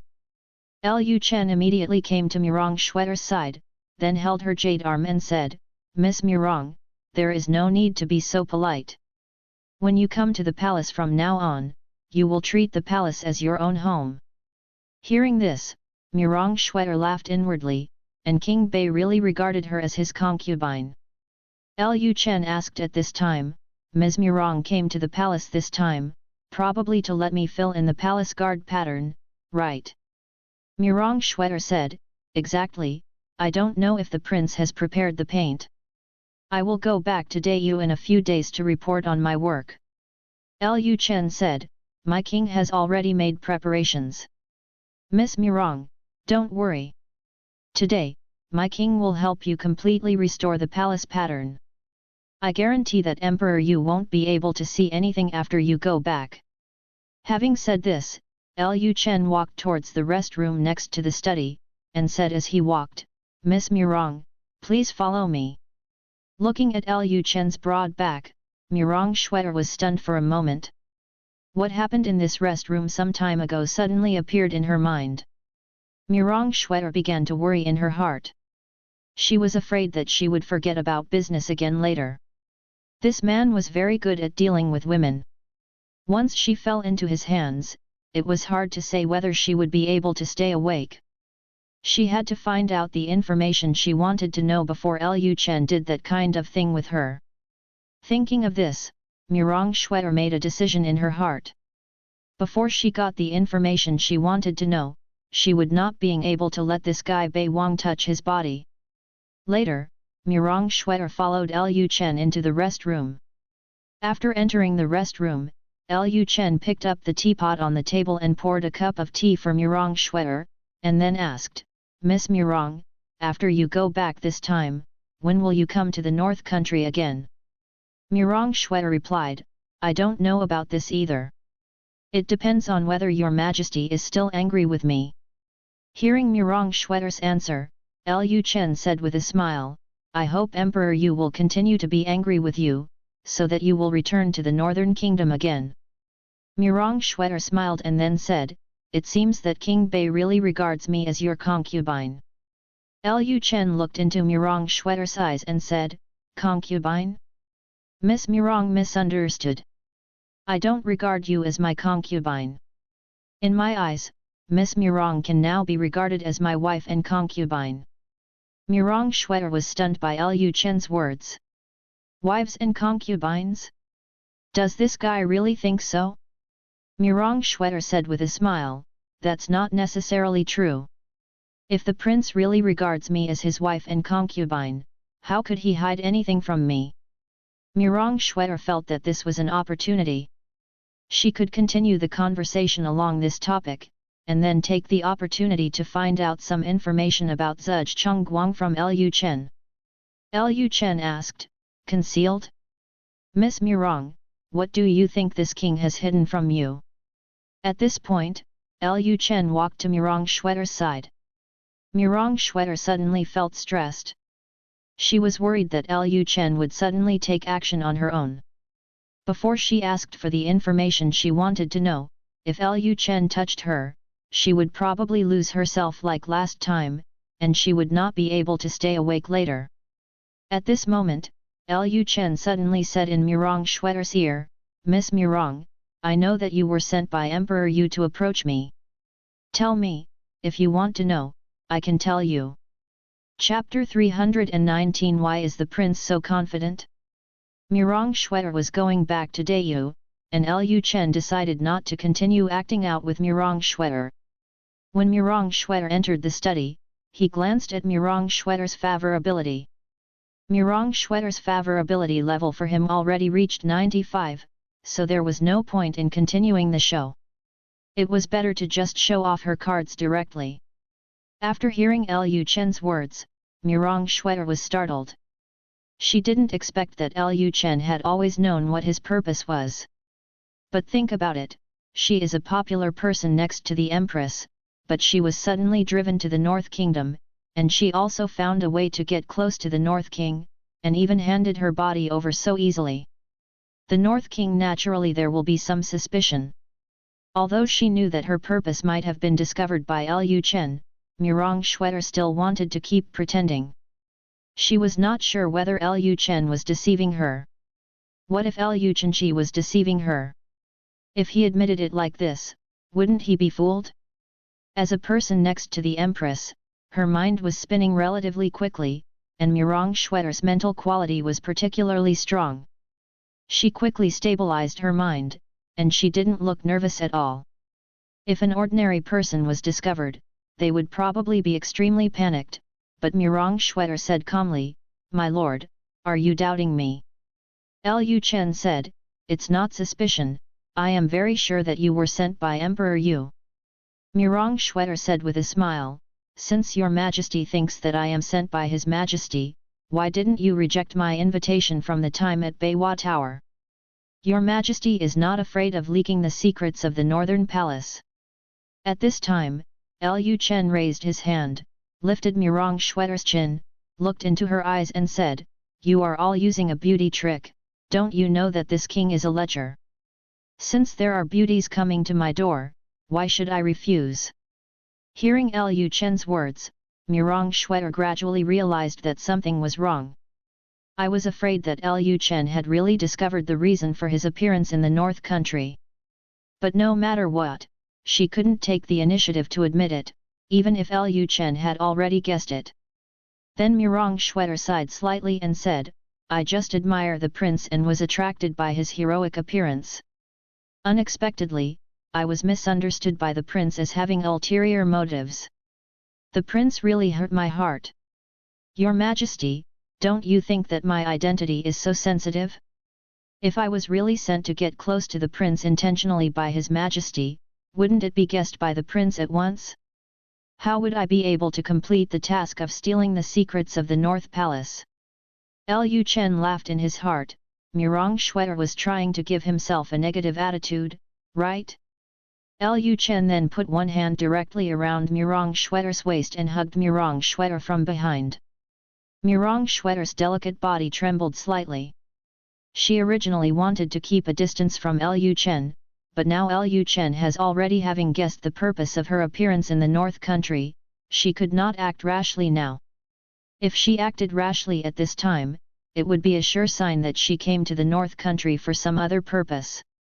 At this time, Lu Chen continued to say in Mirong Schwetter's ear, "Schwetter, whether you are sent by Emperor Yu or you devote yourself to me, I don't care, I just want you to stay. Become my woman." Hearing Lu Chen's name, Mirong Schwetter suddenly felt her heart tremble and her whole body felt extremely numb. After Mirong Schwetter came to her senses and was about to continue her quibbles, Lu Chen continued, "I don't plan to continue acting with you. Not only do I know that you are sent by Emperor Yu, I also know that you are sent by Emperor Yu. I want to inquire about the mysterious weapons of the Northern Kingdom, and also want to know whether Zhuge Chongguang has broken through to the realm of heaven and man, and the main reason you came here today is to confirm whether the folk rumors are true." Mirong Schwetter frowned slightly. She thought that Lu Chen at most guessed that she was approaching him to find out the secrets of the North Palace. She didn't expect that Lu Chen actually knew what mission she had on her and even what she wanted to do today. Is Bei Wang's intelligence work so good? This is troublesome. Now that her purpose has been seen through, I am afraid that there is no point in staying in the Northern Kingdom. When she returns to Dayu, it is estimated that Emperor Yu will not let her come to the Northern Kingdom again. I didn't expect that I would be so unlucky this time when I came to the North Country. Not only did I lose my virginity, but I also failed to complete my mission." At this time, Mirong Schwetter did not intend to continue pretending. She said with a smile, "Now that the prince has seen through my purpose, what does the prince plan to do with me next? Is he going to treat me as a spy and then kill me directly?" Well. Hearing this, Lu Chen hummed and smiled, then he hugged Mirong Schwetter's waist, his big hand slowly moved up, and while stroking Mirong Schwetter's body, he said, "Kill? Why should I kill you? You are mine. Woman, my biggest characteristic is that I am very good to my own women. I don't even have time to pamper you, so how could I kill you?" Mirong Schwetter said, "Your Majesty, do you mean that you don't want to let me go back to Dayu? I am the envoy sent by Dayu. If the prince doesn't let me go back, I'm afraid I won't be able to explain to Her Majesty the Empress by then, right?" Lu Chen said calmly, "I didn't say not to let you go back. You are free to go wherever you want." Hearing what Lu Chen said, Mirong Schwetter couldn't believe it. She continued, "My lord, you have to think clearly. If I go back to Dayu this time, I might never come back again." Lu Chen said, "No, you will definitely come back." Mirong Schwetter asked curiously, "Why is the prince so confident?" As soon as Mirong Schwetter finished speaking, Lu Chen's paws ran to somewhere, "Because you already have me in your heart, and you can't live without me."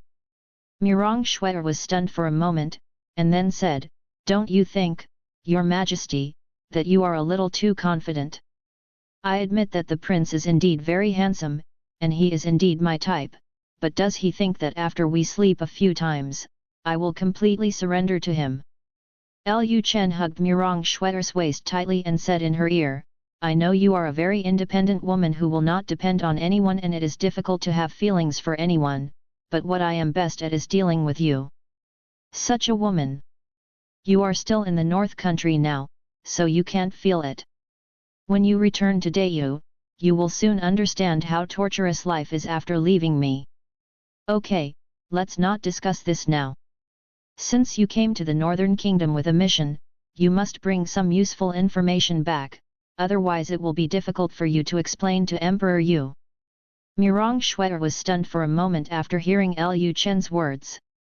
Listening to what Bei Wang meant, was Bei Wang planning to take the initiative to reveal some information about the Northern Kingdom to her? But then again, how could King Bei be so kind and reveal information to himself? Maybe he used some false information to numb himself and try to confuse Daiyu's sight. Just when Murong Schwetter was thinking this, Lu Chen said directly, the rumors from the outside world are true. Zhuge Guang has indeed not broken through to the true realm of heaven and man. Murong Schwetter was startled. She did not expect that Lu Chen would take the initiative to tell her the information about Zhuge Guang. Lu Chen continued, as for the mysterious weapons of the Northern Kingdom, I can only tell you that these weapons are made by the Northern Kingdom. The Northern Kingdom can have as many as they want. Once there is a war between Dayu and the Northern Kingdom, there will be no heavenly beings in Dayu. Now, Daiyu's army will only be defeated. Murong Schwetter laughed softly at this time, and then said, Your Majesty told me this. Does he want to use me to convey false information to Her Majesty the Empress and Dayu? Chapter 320 Instigating Rebellion against Murong Schwetter. Seeing that Murong Schwetter did not believe his words, Lu Chen said calmly, in a few days, Zhuge Guang will make a public appearance, and then you will be able to confirm whether this information is true or false.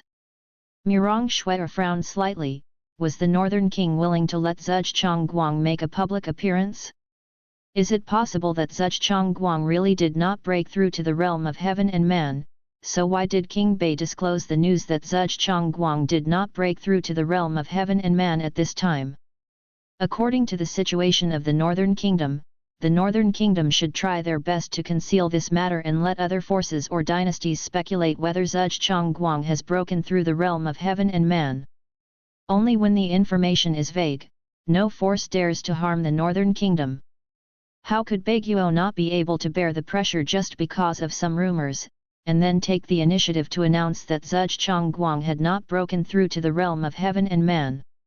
This always made Murong Schwetter feel that something was wrong. Just when Murong Schwetter was thinking about what King Bei was planning in his heart, Lu Chen suddenly hugged Murong Schwetter's body tightly, then pushed her slowly towards the bed, and said as he walked, my dear Schwetter, since you are going back, I don't know when we will meet again next time, but today I will definitely let you go back to your heart's content. Hearing this, Murong Schwetter was startled. She seemed to have seen what kind of torture she would receive later. After all, King Bei has already had a showdown with her, and there is no need for King Bei to be friendly to her. He can do whatever he wants. Anyway, she is just Daiyu's creation. At this time, Lu Chen slowly placed Murong Schwetter on the bed, and then pressed him directly on her. Murong Schwetter was about to say something, but Lu Chen blocked her mouth. Murong Schwetter finally had to give up her struggle. She could feel that Lu Chen was very strong. She knew very well that if she attacked Lu Chen at this time, she had no chance of winning, so she might as well follow Lu Chen. After Lu Chen has done all the bad things, he may just let her go. Although she was sent by Dayu to the North Kingdom to inquire about information, her apparent identity is Dayu's envoy. As long as the North Kingdom has no intention of directly quarreling with Dayu after all, it was impossible for King Bei to kill her, so there was no problem with her personal safety, but she might have to suffer a lot next. Mirong Shue'er soon became confused by Lu Chen's kiss, and finally let Lu Chen do whatever he wanted. After an unknown amount of time, Lu Chen suddenly hugged her body up. Mirong Shue'er regained some consciousness. She was afraid of falling, so she quickly wrapped her legs around Lu Chen's body. Lu Chen walked to the desk, put her body on the desk, and then raised his hand to take something from the air. The next moment, the red paint and brushes in the study flew to the desk. At this time, Mirong Shue'er was lying straight on the table, looking at Lu Chen with misty eyes, and then she asked, "Hey, Wang, what are you doing?" Lu Chen said with a smile, "Of course I will draw the gecko pattern. Didn't I say that I will restore the gecko pattern on your body?" Hearing this, Mirong Shue'er sneered feebly, and then said, "It's already reached this time, does the prince think it is important whether he has the palace pattern?" Lu Chen had already figured out that she was deliberately approaching him. After she went back to report the information about the Northern Kingdom to the Empress, Emperor Yu would most likely not let her come to the Northern Kingdom again. Not only that, the failure of this mission is likely to make Emperor Yu no longer trust her in the future. She has been in the Northern Kingdom for so long, and to get such a little information, and to be found out by the Northern King so easily, the Empress is likely to be very disappointed in her. She might not be reused by the Empress in the future, so it doesn't matter whether she has the palace pattern or not. As soon as Mirong Shue'er finished speaking, Lu Chen exerted a lot of force. Mirong Shue'er said twice. Lu Chen picked up the brush and said immediately, "I'm a little curious. If I remember correctly, all your family members, including your parents, were implicated in the 9 clans because they opposed Emperor Yu. It stands to reason that Emperor Yu is your biggest enemy, but I'm curious, why do you seem so loyal to Emperor Yu?" Hearing this question, Mirong Shue'er took 2 deep breaths, and then said, Although my parents died because of Emperor Yu, I was still young at that time. If Emperor Yu hadn't brought me into the palace to train me, I would have been due to all kinds of care, I wouldn't be alive today, let alone have the power I have today, so I should be grateful to Emperor Yu." Hearing this, Lu Chen smiled and said, "You think of a thief as your father, oh no, you should think of a thief as your mother." Mirong Shue'er continued, "My family has passed away a long time ago. No matter what I do, they will not come back to life. Does the prince think that I should avenge my family and then repeat the same mistakes and lose everything now?" Lu Chen said with a smile, "It's a pity that even if you don't avenge your family, you failed in this mission. After returning to Dayu, I'm afraid Emperor Yu will no longer pay attention to you in the future." Hearing Lu Chen's words, Mirong Shue'er fell silent. She was indeed worried about this matter. Lu Chen started to write at this time and painted on Mirong Shue'er's lower abdomen. While painting, he said, "How about this, let's cooperate. When you go back this time, don't tell Emperor Yu that I exposed you. You just report the information you learned in the Northern Kingdom as usual, so that you can still be put into great use by Emperor Yu. How about that?" Mirong Shue'er chuckled lightly, and then said, "Does the prince want me to betray your majesty?" Lu Chen said with a smile, "From the moment you climbed into my bed, you have betrayed your majesty." Mirong Shue'er fell into silence again, only a humming sound came from her throat. After a while, Lu Chen continued, "It's not that I asked you to betray your majesty, but that you have to stay with me. Your failure in this mission will always make the Empress a little disappointed in you. In addition, you are the daughter of a guilty minister. Do you think you will be reused in the future? One more thing, I think you may have misunderstood. The reason why I want you to be mine is not because I fancy your identity, nor do I intend to use your identity to achieve any purpose. I simply want you as a person in your heart." Mirong Shue'er snorted softly at this time and said, "Does the prince think that I am an ignorant little girl? Will I believe the prince's sweet words?" Lu Chen said, "Are you just talking nice words? What I said is still very sincere." At this point, the two fell into a long silence again. The feeling in Murong Schwetter's body made her unable to think rationally. She didn't know what to do now. It would be difficult for her to betray Emperor Yu. After all, she was Yu Huang raised them since she was a child. She has no memory or feelings for her parents at all. In her eyes, Emperor Yu was more like her mother. It was difficult for her to make this decision to betray her mother. But if she really tells the truth about being discovered when she goes back this time, she may not be seriously punished in the future. In addition, her body has been damaged by King Bei. Without her innocence, it will be difficult for her in the future. Continue to stay with Emperor Yu. At this time, Murong Schwetter was very anxious. In her anxiety, her consciousness became more and more blurred, and finally she gradually sank into certain things. After an unknown amount of time, Lu Chen finally finished filling in Murong Schwetter's gecko marks, and then he hugged Murong Schwetter, who was completely limp, back to the bed. He is still very confident in himself, and he believes that Murong Schwetter will eventually choose to cooperate with him. Chapter 321 Murong Schwetter leaves. Early morning. A ray of sunlight shines into the rest room and shines on the bed, making the white area seem to be illuminated by holy light. Murong Schwetter felt in a daze that she had completely become Lu Chen's wife and concubine, and she couldn't help but call Lu Chen husband. At this moment, Murong Schwetter woke up suddenly. The next moment, she felt out of breath. After feeling this bad thing pressing on her body, Murong Schwetter's emotions were a little complicated. Her purpose has been seen through. If she goes back and reports truthfully this time, she may never see King Bei again. Thinking of the scene that happened yesterday, Murong Schwetter felt a trace of reluctance in her heart. This was her first man. Although she gave her body to this man for the mission, she still had some strange feelings for him in her heart. Murong Schwetter was stunned at this moment. What was she thinking about? She just wanted to stay with this man forever. How could she have such thoughts? Thinking of this, Murong Schwetter glanced at Lu Chen's head. At this time, Lu Chen was lying on her body and his head was lying on her shoulder. Murong Schwetter couldn't help but raise her hand at this time. She really wanted to slap this bad guy on the head and take the opportunity to deal with this guy. Although she thought so in her heart, when her hand fell down, she just stroked Lu Chen's black hair. Murong Schwetter sighed in her heart again and whispered softly, "Goodbye."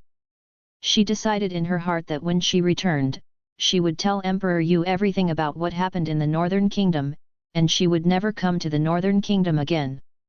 She was really worried that if she came to the North Country next time, she might really be completely conquered by this bad thing. King Bei met her requirements for finding a man in all aspects. The most important point was that King Bei was a man who was too good at dealing with women. She couldn't bear it. If she had softened her heart that day, she might have actually betrayed the Empress and became a man. The wife and concubines of the Northern King. Lu Chen, who was sleeping soundly, seemed to hear Murong Schwetter's voice, and he moved his head slightly. Seeing Lu Chen's head move, Murong Schwetter immediately moved her jade hand away from Lu Chen's head, pretending that nothing happened. At this time, Lu Chen slowly raised his upper body and looked at Murong Schwetter sleepily. Murong Schwetter looked directly at Lu Chen at this time. Lu Chen said with a smile, "Schwetter, how are you thinking? Do you want to cooperate with me?" Murong Schwetter said expressionlessly, "I can cooperate with you." Although she has decided to report the truth to Emperor Yu, she is still in Yancheng and in the Northern Kingdom. She definitely cannot refuse the Northern King directly. She should pretend to agree first and wait until she returns to Dayu to prevent the Northern King from using any means to force her to stay. There was something wrong with the atmosphere in the Northern Kingdom. Murong Schwetter couldn't figure out what the Northern Kingdom was going to do next. Maybe the Northern King's brain was twitching, and he might actually plan to become an enemy of Dayu, and then forcibly surrender himself, the envoy of the university. Buckle down. There is always no problem in stabilizing the northern king first. Seeing that Mirong Shuer agreed, Lu Chen smiled slightly and then said, "Then I will wait for you to come back in the north country. I believe we will meet again soon." Looking at Lu Chen's smile, what Mirong Shuer thought in her heart was that she would never be seen again. At this time, Mirong Shuer raised her jade hand and pushed Lu Chen's chest. "My lord, it's time for you to get up." Lu Chen said with a smile, "When I think about you leaving the north country, I can't bear to leave. How about you stay with me for one more day today?" Upon hearing this, Mirong Shuer's face instantly turned pale. Although she didn't feel any discomfort, she hated having her body controlled by others. And if she continues like this, she will probably fall. She clearly feels that her inner will is not firm. Mirong Shuer said quickly, "My lord, please respect yourself." Lu Chen ignored Mirong Shuer and directly grabbed her two wrists, then pressed them on both sides of her head. Then Lu Chen leaned down and held Mirong Shuer's red lips steady again. "Ahoy!" Mirong Shuer cursed in her heart, "This bastard is really a beast." After an unknown amount of time, Lu Chen finally let Mirong Shuer leave the North Prince's mansion. When Mirong Shuer went back, she felt light even when she walked, and her brain obviously didn't recover. When Mirong Shuer walked out of the North Prince's mansion, she turned around and glanced at the plaque of the North Prince's mansion again. She had so many thoughts in her heart that she didn't get on the carriage in front of her for a long time. After a while, the driver of the carriage asked, "Master Mirong, do you have anything else to do?" Only then did Mirong Shuer come to her senses. She then turned around and boarded the carriage. "It's okay, let's go." On the way back to the mansion, the recent events kept replaying in her mind. She always felt empty in her heart. She didn't know what kind of mood it was. Anyway, it made her feel a little depressed. Some difficulty breathing. Unknowingly, she put her hand on her belly and began to caress it gently. She murmured, "King Bei, I will always remember you, you bastard." A few days later, Mirong Shuer left Yancheng, left Baiguo and embarked on the road back to Daiyu. Mirong Shuer originally returned to Daiyu just to report on her duties, but in the eyes of some people, Daiyu had made some special move, so they recruited Daiyu's envoys to the north. A few days after Mirong Shuer left, Zhuge Chongguang made a public appearance at the newly established college in the north and hosted the opening ceremony. Zhuge Chongguang's public appearance instantly attracted the attention of spies from all major forces. Those spies soon discovered that although Zhuge Chongguang's power was indeed very strong, it could not reach the level of a heavenly being. Although most of the spies have never seen a heavenly being, they know that a heavenly being has the ability to destroy heaven and earth, so the power displayed by a heavenly being must be very powerful, and cannot be like Zhuge Chongguang. The power displayed by Zhuge Chongguang is more like the ultimate state of a great master mentioned in the article published by the Oriental Times. In this way, the major forces have basically confirmed that Zhuge Chongguang is indeed not a celestial being, and there is indeed no strong person in the celestial realm in the Northern Kingdom. Soon, the news spread to all dynasties and forces. As soon as the news spread, forces were immediately ready to take action. The threat from the north was too great. If this threat was not eliminated, no one could tell whether the north would threaten themselves in the future. Time passed day by day, and Lu Chen kept paying attention to what was happening in the major dynasties. On this day, Lu Chen was listening to Qin Yushan's report in the study. A soldier suddenly said at the door, "Your Majesty, soldiers from Dayu city have arrived in the old city with an army of 200,000 people." After hearing this, Lu Chen immediately put down the information he was holding and said with a smile, "We're finally here." Having said this, Lu Chen turned to look at Qin Yushan. "That's it for today. The Jin Yiwei will continue to keep an eye on the situation in the capital." Qin Yushan said, "Yes, Your Majesty, I am resigning." After Qin Yushan left, Lu Chen immediately went to the old city to see the 200,000 troops in the far north. Chapter 322 The eighth child is born. After Lu Chen came to the old city, he met the two great masters he had been thinking about. The two great masters wore white fur coats, and the muscles on their bodies made the fur coats bulge, making them look very powerful. After the two saw Lu Chen walking not far away, they quickly walked towards Lu Chen. When they came to Lu Chen, they immediately knelt down and said, "The last General Dongmen Fiyu, the last General Song Swilin, pay homage to the king. The king long live, long live, long live." Hearing this, Lu Chen was stunned for a moment, and he quickly said, "I am just a vassal king in Daxia now, and I can only live 1,000 years old. From now on, please don't shout long live in front of outsiders, so as not to be listened to by those who are interested." Song Swilin and Dongmen Fiyu reacted instantly. Song Swilin immediately said, "Your Majesty, it was us who failed to consider it. We are willing to accept the punishment." Lu Chen walked up to the two of them, holding Song Swilin's shoulder with one hand and Dongmen Fiyu's shoulder with the other, and said quickly, "Two generals, please get up quickly. You have just come from the far north.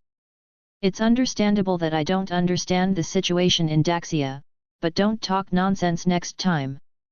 Dongmen Fiyu and Song Swilin said in unison, "Yes, Your Majesty." Then two strong men got up from the ground, and Lu Chen glanced at the 200,000 troops standing behind Song Swilin and Dongmen Fiyu. Compared with the soldiers recruited locally in the north, these soldiers were stronger and stronger, even stronger than the soldiers in Dahu City. Lu Chen showed a smile. With these 200,000 soldiers, the military strength of the Northern Kingdom would rise to a higher level again. Of course, compared to the 200,000 soldiers, Lu Chen actually cared more about the 1 million people in the far north. Lu Chen was a little curious about how the far north could support a population of 1 million people. It was cold all year round, with only a few months of direct sunlight a year, and no crops could be grown. Thinking of this, Lu Chen's eyes returned to Song Swilin and Dongmen Fiyu. The climate in the far north is cold and the environment is harsh. I am a little curious about how the far north can support a population of 1 million. Upon hearing this question, Song Swilin immediately replied, "Back to Your Majesty, the far north is close to the sea. The fishing industry at sea is very developed and there are inexhaustible fishery resources." Lu Chen said, "That's it." Lu Chen thought to himself, no wonder he could feed a population of 1 million people because he relied on the sea to feed himself. Lu Chen continued to ask, "Now the North country is in a period of development and needs a large population. I wonder if the people in the far north are willing to go south." Song Swilin replied, "Back to Your Majesty, most people in the far north are willing to move south. Although there is no need to worry about not having enough food in the north, it is too cold. The people in the far north have long wanted to move south. But because I had too many concerns, I never took that step." Hearing this, Lu Chen felt relieved. After the railway between Daehokan and the far north is built, it will be much easier for the people in the far north to move south, and they don't have to worry about losing the far north, the land where generations have lived. Thinking of this, Lu Chen once again glanced at the two great master generals Song Swilin and Dongmen Fiyu, and then said, "The two generals traveled through mountains and rivers to Yanchenge. Thank you for your hard work. I have asked people to help you and your 22 children. Wandajan has set up the military camp, you should go and get familiar with the new environment first." Upon hearing this, the two of them saluted at the same time and said in unison, "Yes, Your Majesty." Later, under the leadership of the soldiers from the Northern Kingdom, Dongmen Fiyu and Song Swilin headed to the military camp with the 200,000 troops waiting in the far north.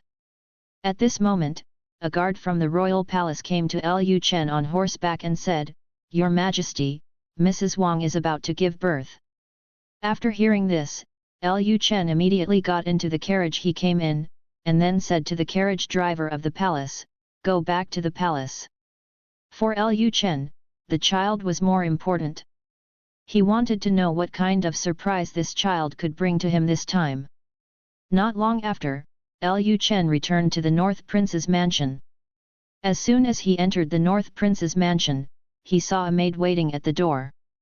After seeing Lu Chen come in, the maid hurriedly said, "Your Majesty, Mrs. Wang's situation is not optimistic."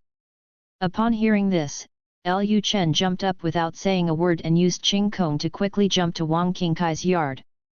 At this time, Wang Qingkai's yard was already full of people. After seeing Lu Chen coming, everyone didn't say anything and quickly moved out of the way to let Lu Chen in. When Lu Chen entered the room, Chu Yukin was transmitting skills to Wang Qingkai to help Wang Qingkai relieve his pain. After seeing Lu Chen come in, Chu Yukin quickly said, "Chener, come here and take a look, she doesn't know what's wrong. The body's function is suddenly blocked, and if it continues, things will happen to both children and adults." Although Chu Yukin usually couldn't stand the vixen Wang Qingkai and thought Wang Qingkai was not doing his job properly and pestering Lu Chenkai every day, Wang Qingkai was Lu Chen's wife and concubine after all, and she also had Lu Chen's child in her belly. At this time, Chu Yukin also put aside her grudges. Lu Chen quickly walked to the bed and glanced at Wang Qingkai. Wang Qingkai had her eyes closed at this time and was sweating profusely. Sweat beads kept falling from her forehead, looking very painful. She had her eyes closed at this time.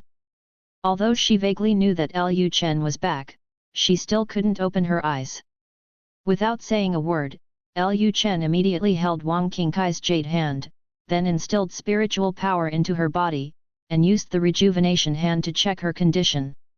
When the spiritual power entered Wang Qingkai's body, Wang Qingkai instantly felt much more comfortable. At this time, Chu Yukin took the initiative to get out of the way.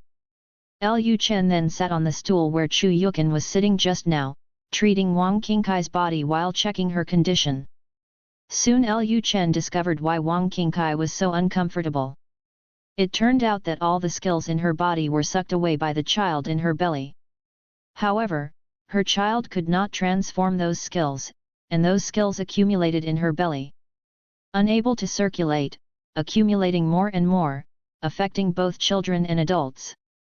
After noticing Wang Qingkai's situation, Lu Chen laughed, and then said to Wang Qingkai's belly, "You brat, you're thinking about becoming a peerless strongman before you even come out, right? Even your mother's skills are sucked them all." As Lu Chen said this, he used his rejuvenation hand to clear Wang Qingkai's meridians. Soon, the power in Wang Qingkai's body was running smoothly again. Seeing that Wang Qingkai's brows seemed to relax, Chu Yukin asked curiously, "Chener, what happened to her just now?" Lu Chen simply replied, "The child in her belly is absorbing her power, causing her to go crazy." Chu Yukin was a little surprised. This child was already absorbing her mother's skills even before she was born. Will she be a martial arts wizard when she grows up? At this time, Wang Qingkai, who had been in pain, finally opened her eyes. Her hair was wet with sweat and stained on her cheeks. Lu Chen raised his other hand to help Wang Qingkai pull it out. The hair from his face was pushed aside. Wang Qingkai said with a smile, "Thank you, Your Majesty. If Your Majesty hadn't appeared in time, the slave family would have been dead." Although Wang Qingkai looked extremely exhausted, she still looked extremely charming when she smiled. Lu Chen smiled and then said, "Okay, stop talking and get ready. The baby is about to be born." Wang Qingkai didn't speak anymore. After a while, the cry of a child appeared in the room.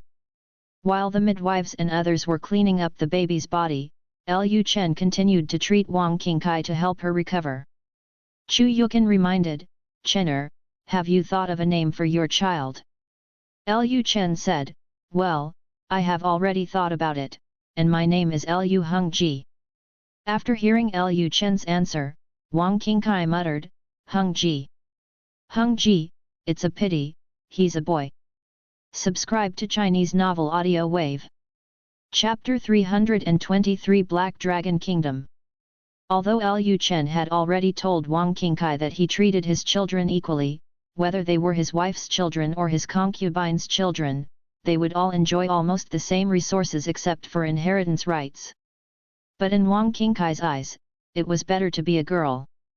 As a member of the royal family, many things were forced, and she did not want her children to be involved in certain struggles. As a result, Lu Chen named her child Lu Hengji. What if your child grows up and thinks about the name his father gave him and has some thoughts that he shouldn't have? Wang Qingkai became worried when he thought of this. Just when Wang Qingkai was thinking this, Lu Chen continued, "Qingkai, you seem to be dissatisfied with this name. If you are dissatisfied, just say it directly and I will think about it again and choose another name." Wang Qingkai said quickly, "No need, Wang Ye is a very good name. Lu Chen is the prince after all, he has already said his words, how can he take them back?" At this moment, the midwife came to Lu Chen holding the child and handed the child to Lu Chen. After Lu Chen took the child, he first used his spiritual power to help the child increase his resistance, then used his spiritual power to wrap the child up, and then placed the child on the bed. At this time, Wang Qingkai had basically recovered. She stood up and glanced at the child on the bed. Wang Qingkai sighed slightly. To be honest, she was not ready to be a mother yet. It was the bad guy Bei Wang who insisted on getting her pregnant. But the child has been born, and it is useless for her to regret it now.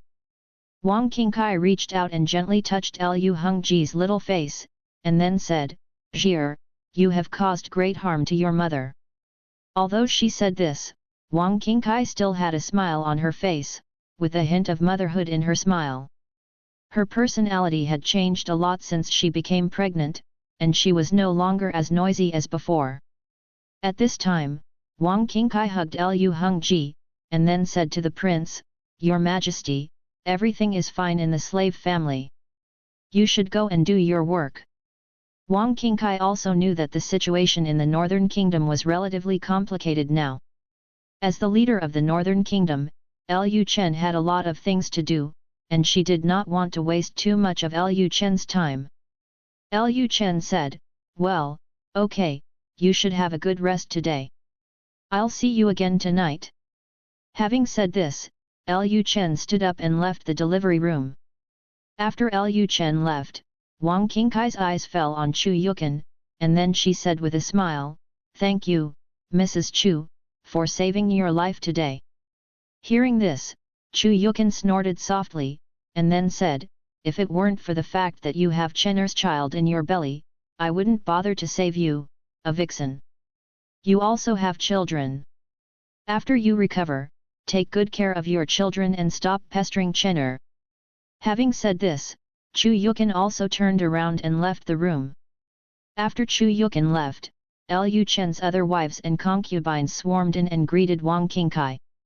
At the same time, Lu Chen went to the study room. The first thing Lu Chen did when he entered the study room was to open the system and check the rewards given by the system. According to the nature of the system, basically the biggest rewards for giving birth are population and the army, so Lu Chen guessed that the rewards he would get this time were also the population and the army. Just when Lu Chen was thinking this, he suddenly froze on the spot. "Congratulations to the host for gaining a child, and will be rewarded with a powerful person in the heavenly realm, 100,000 Black Dragon Guards, and a bonus population of 2 million. The Black Dragon Guard is currently located in the Black Dragon Kingdom in the west of Dayu. The host can issue an order to the Black Dragon Kingdom. Heaven, the realm of heaven and humanity?" Lu Chen felt a little unbelievable. Although he also knew that as his understanding of the world became deeper and deeper, he would come into contact with more and more powerful people, and warriors at the master level would become less and less valuable. After all, there are many strong people who cannot come out from the deep mountains and old forests, so he doesn't know the existence of those people now. Lu Chen just didn't expect that by getting rewards, he could actually become a strong person in the heaven and human realm. This was a strong person in the heaven and human realm. The heavenly realm is the limit of martial arts in this world that he currently knows. He never expected that he would have 2 heavenly realm ministers so soon. Lu Chen did not immediately issue instructions to the Black Dragon Kingdom. He looked at the location of the Black Dragon Kingdom marked by the system. The Black Dragon Kingdom is directly west of Dayu, almost reaching the territory of the barbarians. Lu Chen thought for a moment, and it seemed unrealistic for the Black Dragon Kingdom's army to directly cross Dayu to the North Kingdom. If the Black Dragon Kingdom's army entered Dayu's territory, it would be a war against Dayu. For now, the 100,000 Black Dragon guards of the Black Dragon Kingdom cannot be moved. But having said that, with these 100,000 Black Dragon guards, they can intimidate Dayu. If Dayu sends troops to the North Kingdom, the Black Dragon Kingdom can stab him from behind. Knife. Thinking of this, Lu Chen said to the system, let the Black Dragon Kingdom not act rashly for the time being. In addition, let them send people to contact me and build an information transmission channel. After Lu Chen finished speaking, the system sounded. The Black Dragon Kingdom has received the host's order, and the king of the Black Dragon Kingdom is sending people to the North Kingdom. After seeing the system prompt, Lu Chen came to the desk and opened the map of the world drawn by Jin Yiwei, and looked at it carefully again. After Murong Shui returned to Dayu, she immediately went to see Emperor Yu. At this moment, Murong Shui's cold voice could only be heard in the Empress's palace. Outside the red curtain, Murong Shui was reporting on the intelligence she had collected in the North Country. After a while, a gust of wind blew out from inside, causing the red curtain to sway. Emperor Yu asked, so, it is true that Zhuchang Guang did not break through to the realm of heaven and man? Murong Shui said, yes. Emperor Yu chuckled lightly, and then said, King Bei is quite good at lying, but I am very curious, since they have hidden it from the world for so long, why would they take the initiative to disclose it at this time and continue to hide it, so that other forces can? Isn't it good to guess? Murong Shui said, I have not yet found out the specific reason why King Bei suddenly decided to make this matter public. At this moment, Murong Shui suddenly thought of something, and then said, I have one more thing, slave. Emperor Yu's emotionless voice immediately came out, speak. Murong Shui was about to tell Emperor Yu that her purpose of going to the Northern Kingdom had been discovered by the Northern King, but she suddenly found that she could not speak no matter what. As soon as the words came to my lips, they stuck. Seeing that Murong Shui did not continue speaking immediately, Emperor Yu's displeased voice came, what? Do you have something to hide? After Murong Shui hesitated for a moment, she gritted her teeth and said, the king of the north is already on guard against me. I suspect that this king may have discovered my purpose of approaching him. Murong Shui couldn't say anything in the end. Emperor Yu said calmly, you should let him know your purpose. Not only should you let him know your purpose, but you should also let him know that I no longer trust you. Chapter 324 Emperor Yu's Plan. After hearing what Emperor Yu said, Murong Shui was slightly stunned. She did not expect that Emperor Yu would let her take the initiative to expose her purpose. Emperor Yu continued at this time, if you don't reveal your purpose, how can you gain the trust of King Bei? Murong Shui reacted instantly. Emperor Yu was not worried about her purpose of going to the north being exposed from the beginning, because only when her purpose was exposed, could she use her life experience to suffer misfortune and create a picture that she was being manipulated by Emperor Yu. He was forced to sacrifice his life to obtain information. Emperor Yu continued to ask, also, how is your investigation of the mysterious weapons going? Murong Shui came back to her senses, and she quickly replied, Your Majesty, the Northern Kingdom does have special weapons, and the Northern Kingdom is already manufacturing them in large quantities, but because the slaves have not been approved by the Northern King, they don't know about those mysterious weapons yet. How powerful is it? As soon as Murong Shui finished speaking, the red curtain was instantly blown open by a strong wind, and Emperor Yu's stunningly beautiful face that turned all living beings upside down was revealed in Murong Shwetter's eyes. The next moment, Murong Shwetter's body couldn't help but fly in front of Emperor Yu. Just as Murong Shwetter was about to say something, Emperor Yu grabbed her by the neck. Emperor Yu said coldly, "How long have you been in the Northern Kingdom? You can't even find out this bit of information." Murong Shwetter was choked so hard that she could not speak, and her face turned red. Your Majesty, slave, slave." Before Murong Shwetter could finish her words, Emperor Yu continued, "Are you afraid of losing your virginity, so you didn't approach King Bei?" At this point, Murong Shwetter's clothes were instantly torn to pieces by a force, and the gecko pattern on her lower abdomen was also revealed. Seeing that Murong Shwetter's guard pattern was still there, Emperor Yu threw Murong Shwetter to the ground, and Murong Shwetter coughed uncontrollably. Emperor Yu continued, "You have been in the Northern Kingdom for so long, and you still have the palace guard pattern. It seems that you have not focused on the mission at all." Murong Shwetter said quickly, "Your Majesty, I know my mistake. Please give me another chance." Emperor Yu then turned and walked towards his bed, saying as he walked, "You will return to the Northern Kingdom in a few days. I need you to find out why the Northern King took the initiative to announce that Zhuge Chongguang is not in the realm of heavenly beings." Murong Shwetter said, "I will definitely complete the mission." At this moment, Emperor Yu stopped and said without looking back, "I hope you remember one thing, I saved your life." Murong Shwetter immediately knelt on the ground and said, "I always remember that I am willing to do anything for your Majesty in this life." Emperor Yu said coldly, "Go down." After Emperor Yu's words fell, the quilt on the Empress's bed flew up, and then flew to Murong Shwetter's body. Murong Shwetter then turned around and left Emperor Yu's palace. After Murong Shwetter walked out of the palace, she sighed deeply. She suddenly felt confused about the future. She originally planned to truthfully tell Emperor Yu all about her experiences in the North Kingdom, but she still couldn't say the words. Not only that, Emperor Yu wanted her to take the initiative to expose her purpose of getting close to King Bei, and then use this to gain King Bei's trust. If she really pretended to join the Northern King, and she returned to the Great Xia Dynasty again in the future, would the Yu Emperor still trust her and reuse her?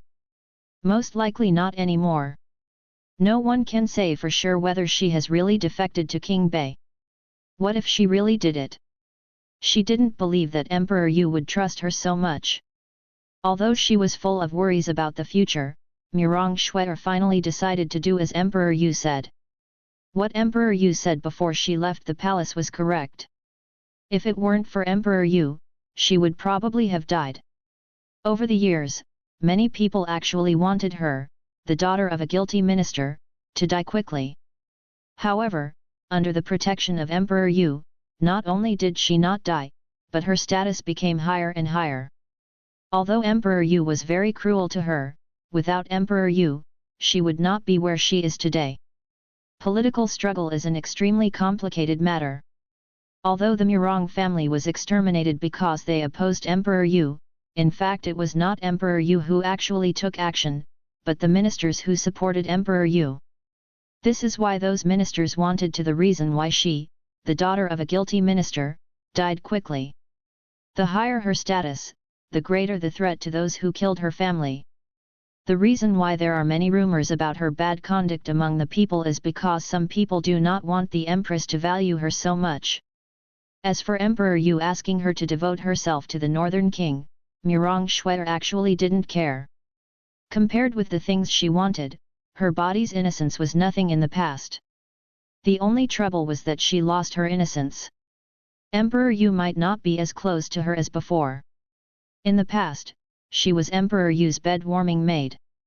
If she lost her innocence, given Emperor Yu's character, she would most likely not be allowed to continue serving him. She was able to achieve her status today because she was by Emperor Yu's side. If Emperor Yu didn't allow her to be by her side, Murong Shwetter doubted whether she would be reused. Not long after Murong Shwetter left Emperor Yu's palace, some ministers appeared outside the curtain of Emperor Yu's palace. They were discussing matters about the Black Dragon Kingdom. At this time, a minister said, "Your Majesty, I believe that the threat from the Black Dragon Kingdom is huge and we should send troops to destroy it." As soon as the minister finished speaking, another minister said, "The Black Dragon Kingdom has a population of only 2 million at most. What kind of threat can it pose? I believe that the real threat now is the Northern Kingdom. Now there are rumors in the Northern Kingdom that Zhuge Chongguang does not breaking through to the heavenly realm. I believe that since there are no heavenly beings in the Northern Kingdom, Daiyu should eliminate this huge threat to the Northern Kingdom in advance. If Zhuge Chongguang really breaks through to heaven, it will not be so easy for us to destroy the Northern Kingdom." At this time, Emperor Yu, who was half lying on the phoenix bed, said, "I heard that many caravans from the Black Dragon Kingdom entered Daiyu." Upon hearing this, a minister outside the red curtain said, "Yes, Your Majesty." Emperor Yu said calmly, "Find out why they entered Daiyu and did they do anything?" A military minister wearing black and red clothes said, "After checking it out, they entered Daiyu mainly to buy goods from the Northern Kingdom." Emperor Yu thought for a moment, and then said, "There is probably a strong person in the celestial realm in the Black Dragon Kingdom. The barbarians have failed to attack the Black Dragon Kingdom several times. It is indeed a huge threat, but compared to the peaceful corner of the Black Dragon Kingdom, it's a small country, but I'm more worried about the northern country." After hearing this, everyone immediately understood that Emperor Yu was still focused on the Northern Kingdom. Although the Black Dragon Kingdom has been established a long time ago, there has not been much movement since the establishment of the Black Dragon Kingdom, unlike King Bei who made so much noise when he first arrived in the fiefdom, and even threatened to build railways all over the world. At this time, a minister said, "Your Majesty, since you also think that the Northern Kingdom is a huge threat, why don't we agree to form an alliance with Daxia and destroy the Northern Kingdom first? Now there is civil strife in Daxia. Even if we destroy the Northern Kingdom, Daxia will not dare to say anything." Emperor Yu said calmly, "There is no rush for the moment. Dawu wants to destroy the Northern Kingdom more than us. Emperor Wu most likely cannot sit still anymore. Let them test the strength of the Northern Kingdom first." Although Wu Yunwan is a good friend of Emperor Yu, a friend is a friend and a country is a country. She will not regard Dawu as her natural ally just because of Wu Yunwan. She even hoped that Dawu could take the lead in sending troops, and it would be best to test out the true strength of the Northern Kingdom. Chapter 325 Emperor Wu, in 2 months, he will send troops to attack the Northern Kingdom. Chapter 325 Emperor Wu, in 2 months, we will send troops to attack the Northern Kingdom. Just as Emperor Yu thought, after learning that Zhuge Chongguang was not a heavenly being, the civil and military officials of the Manchu dynasty in Dahou could not sit still. They all advised Emperor Wu to destroy the Northern Kingdom and get rid of the threat of the Northern King. The ambitions of the North Kingdom have seriously threatened Dahou, especially the heavy cavalry of the North Kingdom stationed in Yong'an County, which makes the Dahou people always feel like they have a knife on their heads. Dahou Dynasty. At the court meeting, the crowd was furious, and the ministers expressed their intention to send troops to the Northern Kingdom and destroy it quickly to prevent the Northern Kingdom from growing. Now that Baiguo has such a strong strength, if Baiguo continues to grow, I am afraid that even Dahou will not be the opponent of Baiguo in a few years. After listening to the words of the ministers in the hall, Emperor Wu didn't say anything immediately. He watched quietly. He wanted to know who would be the first to stand up and persuade him not to send troops to the Northern Kingdom in this situation. After a while, Emperor Wu's eyes fell on Cai Jiliang. He smiled and said to Cai Jiliang, "Cai Iking, do you think we should take advantage of the civil strife in Daxia to destroy the Northern Kingdom?" Upon hearing this question, Cai Jiliang said, "I think we should be more cautious. The King of the North has concealed the news that Zhuge Chongguang is not a celestial being for so long, and this time he suddenly made it public. I think he must have some conspiracy." After hearing this, the Minister of War stood up and said, "Master Chai, are you too sensitive?" Maybe it's because there are several strong men in the pseudo-celestial realm in Daxia, which makes the Northern King no longer able to hide it. Is that why I have to disclose the news that Zhuge Chongguang is not a celestial being? Why do you think King Bei has any other conspiracies? You must have received money from King Bei, right? The Minister of War is the one who wants to fight the most. Only when there is a war can the Ministry of War have something to do and can they gain more benefits. And now it's not just the Ministry of War that wants to fight, there are very few civil and military people in the entire dynasty who don't want to destroy the Northern Kingdom. There are many rare things in the Northern Kingdom. If they can destroy the Northern Kingdom, they can snatch away those good things from the Northern Kingdom. Of course, excluding those rare gadgets from the North Country, as people of great martial arts, they naturally did not want to see such a big threat above their heads. Now that Daxia is in civil strife, there is no time to pay attention to the affairs of the Northern Kingdom. Even if the Northern Kingdom is attacked, Daxia will not send troops to help. This is the best opportunity for Dahu to destroy the Northern Kingdom, so they must be able to let this opportunity go. And another point is that if the Northern Kingdom is not destroyed, when they attack Daxia in the future, the Northern Kingdom is likely to send troops. The Northern Kingdom has placed heavy cavalry on Dahu's head, making it clear that they will not let Dahu attack Daxia. Therefore, if Dahu wants to destroy Daxia, he must first eliminate the potential threat of the Northern Kingdom. Chai Jiliang ignored the words of the Minister of War. He said at this time, in my opinion, even if people already know that Zhuge Chongguang is not a heavenly man, there is still no need for the King of the North to take the initiative to say it. He can continue not to admit it and let other forces to guess. In this way, it also has a deterrent effect. No one dares to bet whether Zhuge Chongguang really has no breakthrough, and now they suddenly reveal that Zhuge Chongguang is not a heavenly being, then they have completely lost their deterrent effect. Emperor Wu laughed and said, "Why is it not a deterrent? Doesn't this intimidate you, Chai Iking? It scares you so much that you don't even dare to send troops to the Northern Kingdom." Emperor Wu glanced at the main hall at this time, and then said loudly, "I have decided to send troops to attack the Northern Kingdom in 2 months. After hearing this, before Chai Jiliang could say anything, all the civil and military officials in the hall, except for the eldest princess, knelt down and said in unison, "Your Majesty is wise."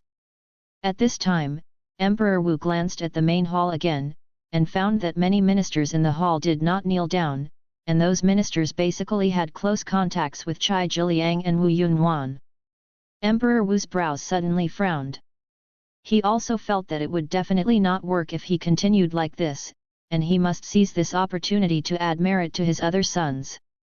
His daughter's prestige in the court is getting higher and higher, and she is likely to cause big trouble to the crown prince in the future. Seeing that Emperor Wu had made a decision, Chai Jiliang did not dare to continue to dissuade him, but he said at this time, "Since your Majesty has decided to attack the Northern Kingdom, I suggest that your Majesty send the eldest princess to Dayu again to continue discussing the alliance with Dayu. Dayu has a large area of land bordering the Northern Kingdom. The Northern Kingdom poses the greatest threat to Dayu, so Dayu is the one who wants to destroy the Northern Kingdom the most. In addition, it has been basically confirmed that Zhuge Chongguang is not a heavenly being. If Dahu takes the initiative at this time, form an alliance, I believe Dayu will agree." Emperor Wu said calmly, "I will discuss this matter with Yunhuan." "Okay, let's discuss sending troops next. The Northern Kingdom is not an ordinary feudal kingdom. The fact that the Northern Kingdom can destroy the barbarians in the north and defeat the barbarian king Apocalypse is enough to prove their strength. Therefore, before attacking the Northern Kingdom, one must make complete preparations." Even Emperor Wu, an emperor who liked to use force to solve problems, seemed a lot more cautious about attacking the Northern Kingdom. After the court meeting ended, Chai Jiliang went directly to King Yun Palace where Wu Yunhuan was located. At this time, Wu Yunhuan was leaning on a gorgeous chair, supporting her head with one hand, and holding a piece of paper in the other hand and looking at it seriously. "Your Highness, Mr. Chai would like to see you." Wu Yunhuan said lazily, "Come in."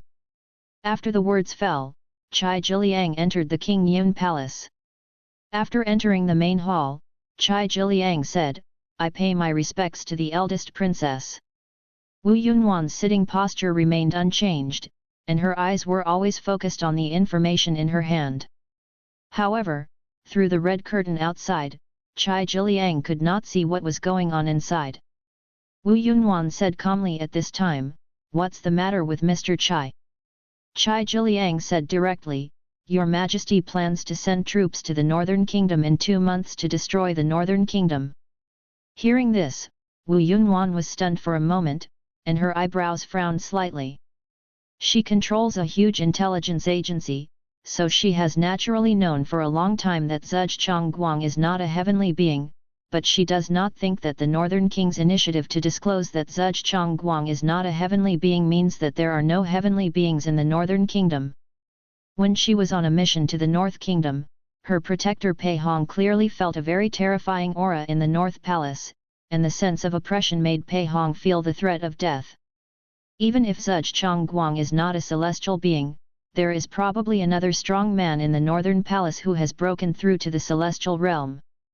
And since the North Kingdom dares to expose the news that Zhuge Chongguang is not a celestial being so boldly, it proves that the North Kingdom has already done so. Well prepared, they are no longer afraid of any force. Will Dao attack the Northern Kingdom at this time? Seeing that Wu Yunhuan did not speak, Chai Jiliang continued, "Your Majesty has spoken so eloquently, I am afraid it will be difficult to change this matter. I hope that the eldest princess can persuade Emperor Yu to form an alliance with Dao and take this opportunity to eliminate the threat of the Northern Kingdom." Wu Yunhuan pondered for a moment, and next time she thought about the mysterious weapons of the North. She naturally knew about the mysterious weapons of the North, but she didn't know much about the mysterious weapons of the North. Wu Yunhuan then asked, "Does Lord Chai know about the mysterious weapons possessed by Baiguo?" Chai Jiliang asked back, "Your Highness is talking about the cloud-piercing bow and the cloud-piercing arrow. The power of this weapon is indeed terrifying, but to use the cloud-piercer bow, you need a high-quality warrior. Not everyone can use it." Subscribe to Chinese Novel Audio Wave. Thank you.